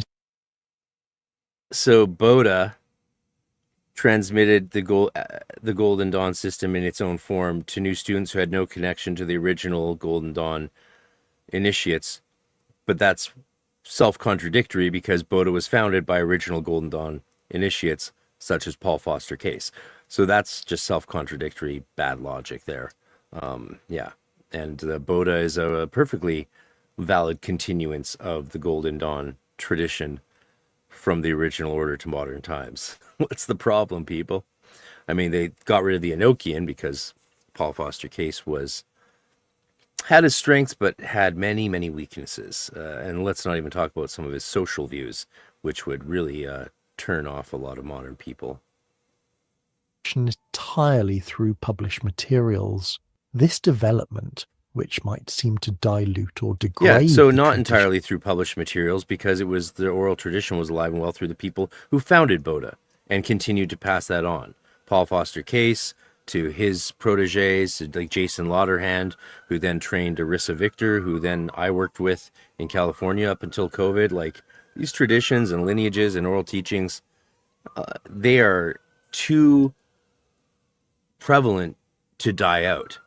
The idea that there's any need for them, any period in which they died out and had to be resuscitated entirely from written documents is complete hogwash. Tradition actually demonstrated something important about what the Golden Dawn system was. The system worked, or at least produced reported effects, even when transmitted through print rather than through initiatory ritual in an... Again, that's all silly. But yeah, essentially what he's saying is like, oh, the Golden Dawn system works. It's like saying, oh, magic works, even though you're just doing magic. It's like, the system works. It calls on spirits. The spirits eventually will show up if you keep doing it long enough, for sure, and do it right. And then you're tapping into the same spiritual guides that created the original tradition. In an established lineage, the symbolic correspondences could be learned and applied. Then, the meditation practices could be followed, the ritual structure could be enacted, and practitioners reported the same kinds of experiences and developments that had been reported by members of the original order. Whether this means that the Golden Dawn system taps into something real about the structure of the psyche and the cosmos. No, the spirits we work with are real. That it is a sufficiently coherent symbolic technology that engaging with it seriously produces the kind of consciousness changes that result from any serious sustained practice of symbolic contemplation is a question that remains open. The Golden Dawn's influence on literature and art extends far beyond Yeats and the other members who were primarily artists. The tradition of supernatural fiction that's really sloppy history too. Is this the new book, Felix John Taylor, Dr. Taylor's new book that's not out yet in Canada, though it's out in England. I look forward to reading it. It's being lauded as the definitive history of the Golden Dawn, even though it's like 200 pages and something long and doesn't cover very many topics at all. Very excited about it. We need more PhDs writing books on the Golden Dawn for sure. However, it's just another brick in the wall, as is everything, as are all of us.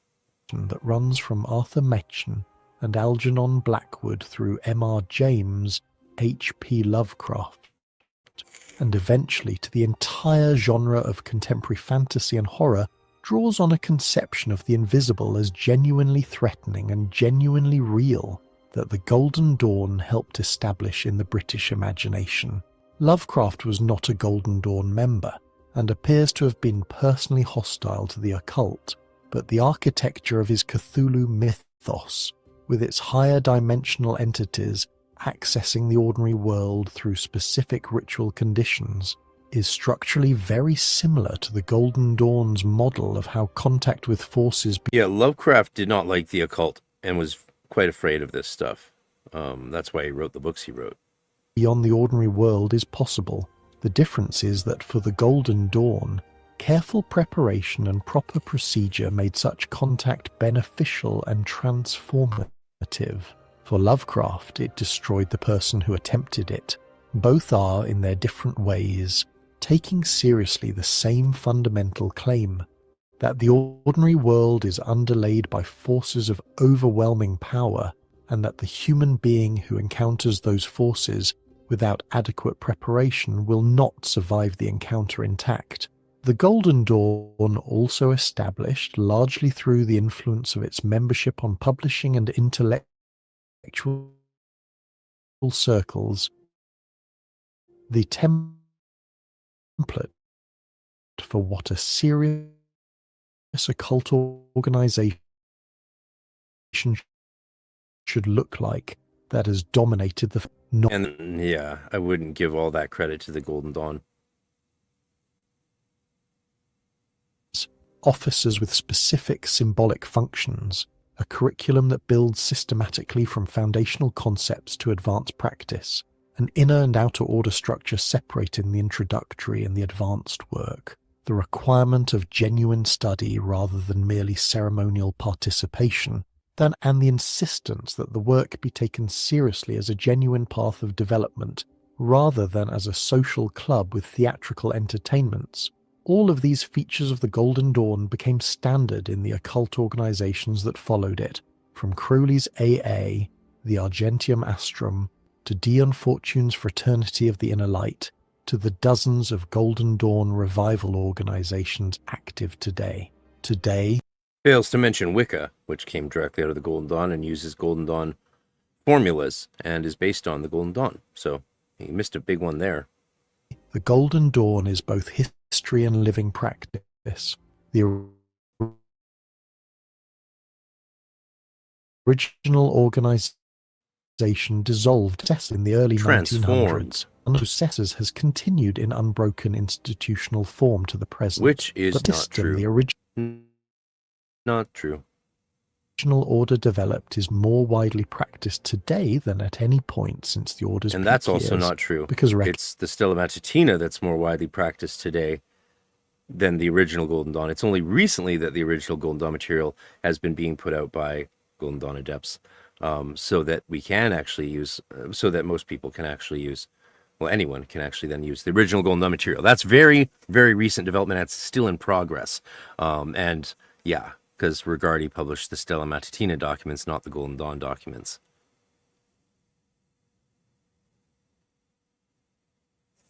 Recordi's publication and the internet have made it available to anyone, and because the tradition has proven robust enough to survive both the loss of the institutional framework that originally transmitted it, Didn't and lose the decades of institutional framework. popularization and simplification. That's why it continued, because it never lost the institutional frameworks or the lineages of adepts that were trained by those going back to the original. That's, everyone misses that. It's like there's almost an agenda to just defame the Golden Dawn in that way. And, you know, even friends of ours like Foolish Fish called it a broken tradition. Take a hike. That have buried the real thing under layers of diluted imitation. The real thing remains available for those willing to seek it. The 4-volume Golden Dawn that Regardia published is still in print. The tarot deck that Waite and the artist Pamela Coleman Smith produced from Golden Dawn symbolism in 1909 is still the most widely used in the world. The Kabbalistic correspondence system that Mathers developed, modified and Actually, the Rider-Waite Tarot doesn't mainly rely on Golden Dawn symbolism. It focuses more on Irish mythology, Welsh Grail mythology. The different suits refer to different other systems. Certainly, it's inspired by the Golden Dawn because it was made by Golden Dawn adepts. But yeah, he's just off on even this basic stuff. and expanded by Crowley and then by Dion Fortune and her successors, is still the organizing framework within which most serious Western esoteric practice operates, and the central ambition of the original order, the aspiration toward knowledge and conversation of the holy guardian angel, toward the direct encounter with the deepest and most authentic dimension of the self, is still the goal that serious practitioners of the Western tradition orient themselves toward, regardless of what organizational form their practice takes. Westcott, Mathers and Woodman met in London in What a 1888 waste of with a time set this of video cipher was. manuscripts that may or may not have been what they claim to be. A I letter can't from a believe this is the German stuff adept who YouTube may or may promotes. not have existed, and a shared conviction that the Western esoteric tradition contained within it something of genuine value that had been lost when the scientific revolution separated magic from science, and that recovering it required systematic work, serious scholarship, and a willingness to take the invisible as seriously as the visible. Whether the tradition they constructed was genuine in the sense of descending from an unbroken ancient lineage is the lesser question. Whether it worked I'm giving is this the an greater F one. grade. The testimony is extensive and not easily dismissed. The people who went through it were not fools. They were in many cases among the most intellectually sophisticated members of their generation. What they reported experiencing through the That's Golden kinda Dawn's debatable. Hey, initiations Seattle. and magical practices was not trivially explicable as theatrical suggestion or wishful thinking, and the influence of those experiences on their subsequent lives and work was real and lasting and documented. Something happened in those ritual rooms in Victorian London. What it was exactly, and where it Coming came at you from and Vancouver. whether it can be explained in terms that the 21st century finds comfortable, are questions that the Golden Dawn leaves open. The cipher manuscripts are in the Warburg Institute in London. The correspondence between Westcott and his colleagues is in various archival collections. The grade rituals and knowledge papers are in print. The wands and cups and swords and pentacles that members made for their own practice are scattered through private collections and the occasional auction house. And the tradition museum itself is still being practiced, witchcraft, still being studied, still producing the kinds of experiences it always produced. He doesn't even mention that Atlantis Books has the only two known paintings of Mathers, by Moyna, the famous painting of Mathers in his Imperator regalia, and then another one of people dancing. So Atlantis Books has a bunch of those tools. The Museum of Witchcraft and not wizardry, the Museum of Witchcraft has a bunch of the stuff. National Gallery of Ireland and the museum there has a huge Yeats exhibit that I can't wait to get over and see finally, hopefully someday soon. Yeah. Sloppy study work. Groups and online forums around the world, by people who have read the same books and learned the same correspondences and attempted the same rituals that Yeats and Mathers and Florence Farr attempted in the years when London was the centre of the Western world, and the Golden Dawn was the strangest and most serious organisation in it. The gold of the Golden Dawn, whatever it actually was, has not tarnished. It has simply gone somewhere else. Whatever it actually was, you're doing a video on the Golden Dawn history, and after 54 minutes and 26 seconds, you say the goal of the Golden Dawn, whatever it was. You might think that finding out what the goal of our order was, it'd be the first thing you do before making a video, right? Suppose not. There is one dimension of the Golden Dawn story that the institutional history tends to obscure, and that is the individual human cost of what the Order demanded of its most committed members. The Golden Dawn was not a casual organisation. It asked for sustained, serious effort over years. It asked for genuine inner transformation. And genuine inner transformation is not a... It was way more casual than a lot of the modern orders, certainly more casual than the order I trained in the 90s. Very casual compared to a lot of modern groups that are way more hardcore. There was hardcore people in the Golden Dawn, but there was a lot of people who also were part of like 7 different groups similar to it. And it was just another group for them. That was also a thing. It's a comfortable process. It requires confronting things about oneself that are not comfortable, dismantling psychological structures that were built for protection, and discovering that what they were protecting against was often nothing more frightening than the full reality of one's own nature. The people who went through this process within the Golden Dawn framework did not emerge unchanged, and some of them found the changes deeply disorienting. Yeats is the most documented case.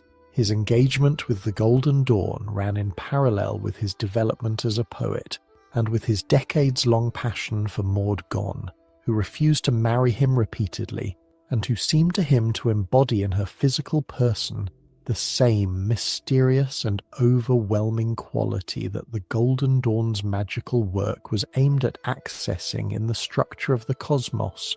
The Yeats didn't see in Maud Gonne what he saw in the Golden Dawn, no. And he did try and marry her many times. And then eventually when he had the astrological date that he knew he had to get married on selected, he proposed to her one last time. When she said no, he proposed to her daughter. She said no. And so then Yeats married a fellow Golden Dawn adept, Georgie Hyde-Lees, who was very well suited to Yeats, I think. And I think it would have been a nightmare for Yeats if he had gotten with Maud Gonne. I mean, she was a character. And her daughter was, I mean, that's just a little gross. I admit it. That's a little gross, but those were the days. Connections between these three strands of his life, the poetry, the magic, and the impossible love, were not accidental. They were aspects of a single sustained attempt to understand the relationship between beauty and terror.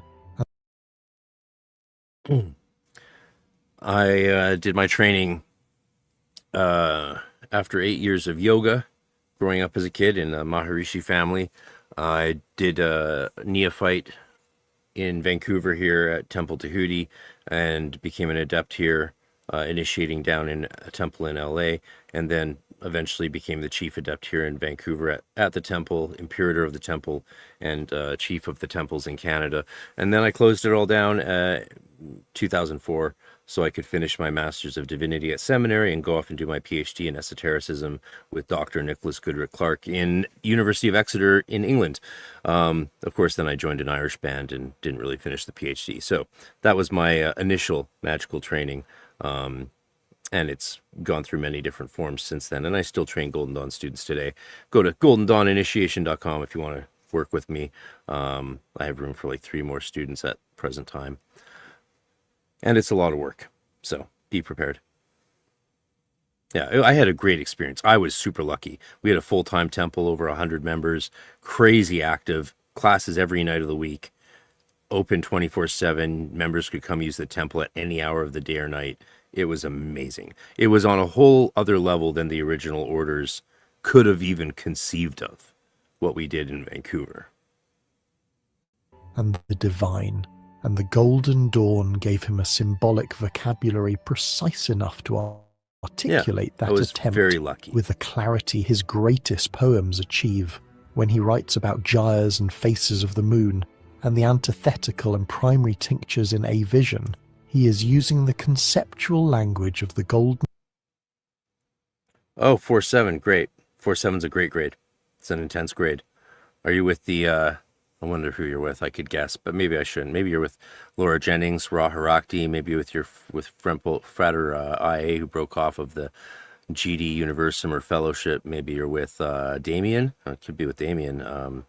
Not Damien Eccles, the other Damien Murphy. You might be with him, though they only do the neophyte really in a formal structure. So you don't have to tell me, of course. I'm just talking. That's what this is about here. Yeah, congrats. Honored Frater. Congratulations.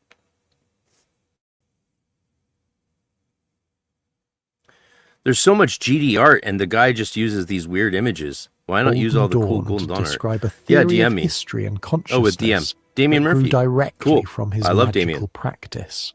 The poems are the public face of a private investigation that went on for 30 years. I guess I know my shit, eh? If I know Damien Murphy. Yeah. I didn't know he's still initiating people at this time, but it's good to know because actually I've had people reach out and ask if there's anything reputable in the Seattle area. And there's some groups that I wouldn't recommend to people because one of them like ripped off my best friend of crazy amount of money. So that sucked. But if Damien Murphy is still offering space to people, there's maybe a fewer people I would like to send his way at some point. And definitely I'd love to hang out with Damien and anyone else when I get down to Seattle later this year. I think I'll be there for the esoteric thing that Troy Sprue does at the Masonic Center. I think I'll be there for that, if not sooner. I might come down sooner to attend a Pussifer concert. Yeah, gotta attend the Pussifer show because they're not coming to Canada, so I have to go. And I've never missed a tour of theirs, so I have to go see Pussifer in Seattle in May, I think. Be cool to hang. Investigation was shaped at every point by the Golden Dawn's framework for understanding the relationship between the human and the cosmic. Florence Farr's engagement with the Order was equally serious and equally consequential. She was in many ways the most practically gifted magical practitioner the Golden Dawn produced. That's not and true. Her work with what the Order called scrying in the spirit It produced so many amazing magicians. Inner visualization aimed at accessing the symbolic dimensions of the Kabbalistic tree of life through meditative imagination, was considered by her colleagues to be of a standard that few others matched. She worked with Yeats on magical experiments. That could be true. She ran the Isis Urania temple during Florence Matthes's Farr was absences, amazing. and she developed a body of magical experience and practical knowledge that she never fully transmitted in writing, preferring the oral transmission that the Order's initiatory tradition favored. Exactly. When the Order's organizational structure collapsed around her, she eventually left England for Ceylon, where she taught at a girls' school and continued her meditation practice under Buddhist rather than Hermetic auspices until her death from cancer in 1917. The path from Victorian London's most progressive magical organization to a Buddhist school in Ceylon is not a path most of the Order's members would have predicted for her, but it reflects something true about the tradition. Maybe not for her, but it's definitely a predictable path for a Golden Dawn or a mystic. Like Alan Bennett went off and then got into yoga and brought it back to the West. So yeah, for an initiate of Hermetic spirituality, heading off to some help people in some part of the world or live in a monastery, that's not unexpected. That's kind of par for the course. It's not what everyone does, of course, but it is not a surprise in the slightest. Tradition she'd been working in, that what the Golden Dawn was ultimately pointing at was not confined to the Western tradition's symbolic vocabulary, and that someone who had genuinely developed through the Golden Dawn system might find other vocabularies equally capable of pointing at the same thing. The relationship between the Golden Dawn and the broader theosophical movement. Other vocabularies can't point at the same thing because the Golden Dawn's a Hermetic tradition and it points to the Hermetic mystery. If you go to Buddhism, Buddhism doesn't point to the Hermetic mystery. If you go to Judaism, Judaism doesn't point to the Hermetic mystery or Hermetic gnosis. So that's a stupid thing to say. Movement of the same period is one of the most interesting and most underexplored aspects of the Order's intellectual context.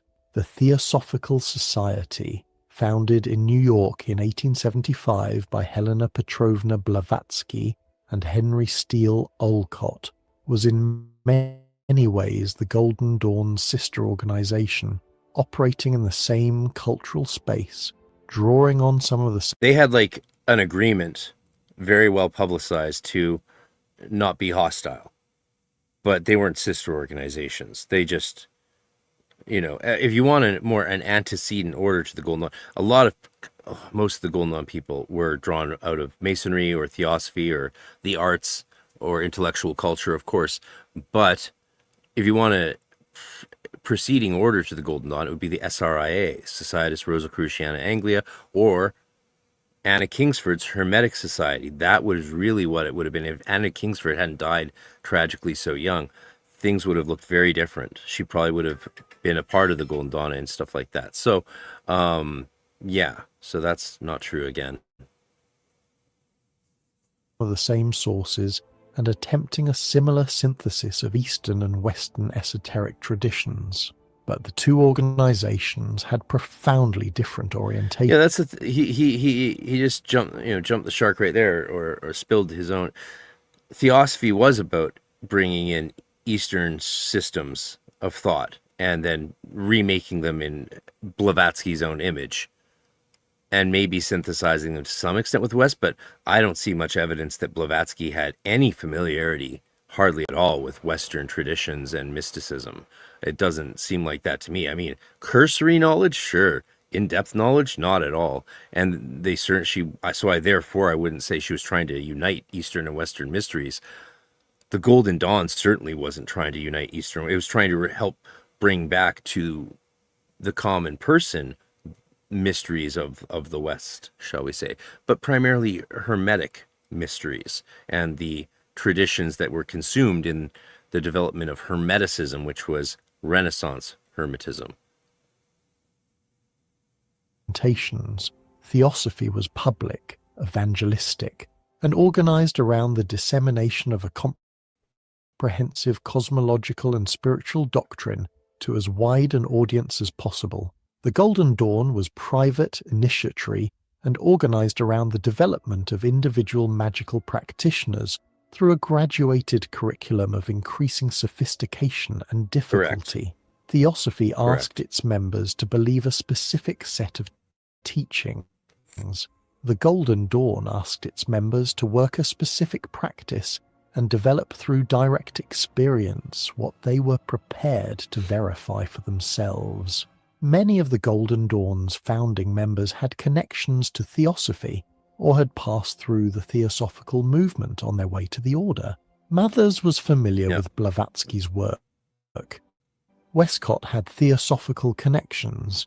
The intellectual climate of late Victorian London was one in which... And I'm going to talk about that a lot when I get through the new history book by Melissa Seams on the Horace Bradford Golden Dawn Temple. Beautiful history book she's put out with more original pictures of original Golden Dawn stuff than's ever been published before.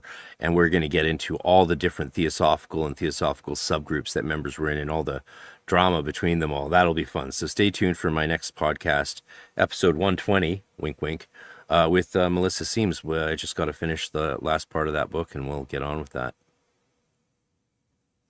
Like and subscribe, hit the notification bell. Rosicrucian and Masonic organizations and the emerging Golden Dawn were all drawing water from the same cultural well, and the traffic between them was constant. But the Golden Dawn distinguished itself from Theosophy precisely by insisting on practice over doctrine, on experience over belief, and on the Western esoteric tradition as a valid and complete path, rather than an inferior approximation of Eastern wisdom that needed to be corrected and supplemented by Buddhist and Hindu teachings. That's fair. That's a good observation. There's a good observation. Also, Blavatsky and Theosophy in the earliest of days, they did do a practical operation, and people were so freaked out by the effectiveness and success of it, that they had to promise to become only a theoretical or speculative organization thereafter. So that's what that is. This insistence on the dignity and sufficiency of the Western tradition was one of Bathers's most important contributions to the order's identity, and it shaped the direction of Western esotericism for a century after his death. The physical spaces in which the Golden Dawn conducted its work were themselves part of the practice. The temples the order established were not merely meeting rooms. They were carefully constructed symbolic environments in which every element, every colour, every piece of furniture, every officer's position and... Yeah, the temples are essential in the Golden Dawn tradition. You don't have a temple, you don't have Golden Dawn. You don't have the symbols, the tools, the regalia, the robes, the nemesis, then it's not Golden Dawn. It's something new. You've made your own new thing, which is fine. You can make your own new thing. However, it's also worth noting original Golden Dawn members, including up through the Stella Matutina, didn't really do the rituals in a temple. They did them at home. This stuff was designed to fit into your everyday, workaday life so that you would have a spiritual and magical practice at your home. They didn't meet up in the temples to do just regular ritual work together. They did that in the Inner Order a little bit later with the Inner Order Temple and then the sphere groups, which caused some issues, but yeah. I actually have to stop now because I have to go teach a ritual class to a student. So I'm going to end it there. Go check out the rest of the video. We got a lot of the way through it. It's unfortunately, yeah, there's 10 minutes left. Check it out yourself. Go watch the rest. Go like and subscribe to this guy's channel if you want.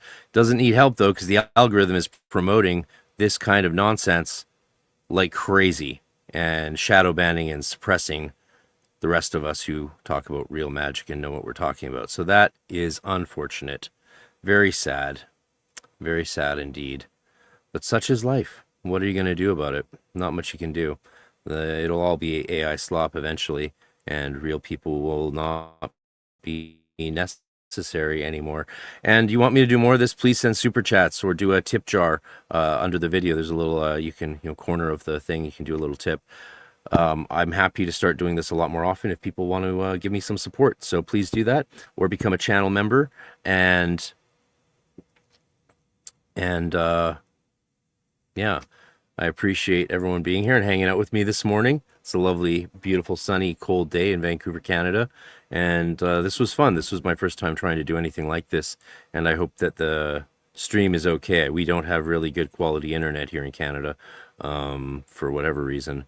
Who knows why? It's unfortunate. But yeah, support the channel. I've got a new Discord, which is already fun and active. I've shared some very secret stuff there. Very fun stuff. Good people there. You can get access to the Discord, become a YouTube channel member, or become a patron on Patreon, or join my free cyber guild at hermeticmysteryschool.com if you want to do Golden Dawn studies with me. I have room for 3 more students. So goldendawninitiation.com to become a Golden Dawn student and work with my amazing group of people. And we work a lot. We're very active. And classes are online Saturdays at noon.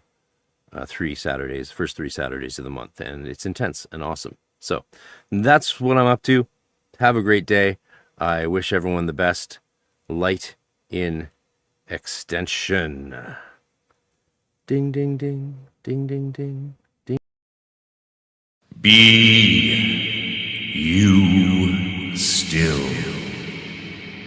Be you still, trembling heart. Remember the wisdom out of the old days.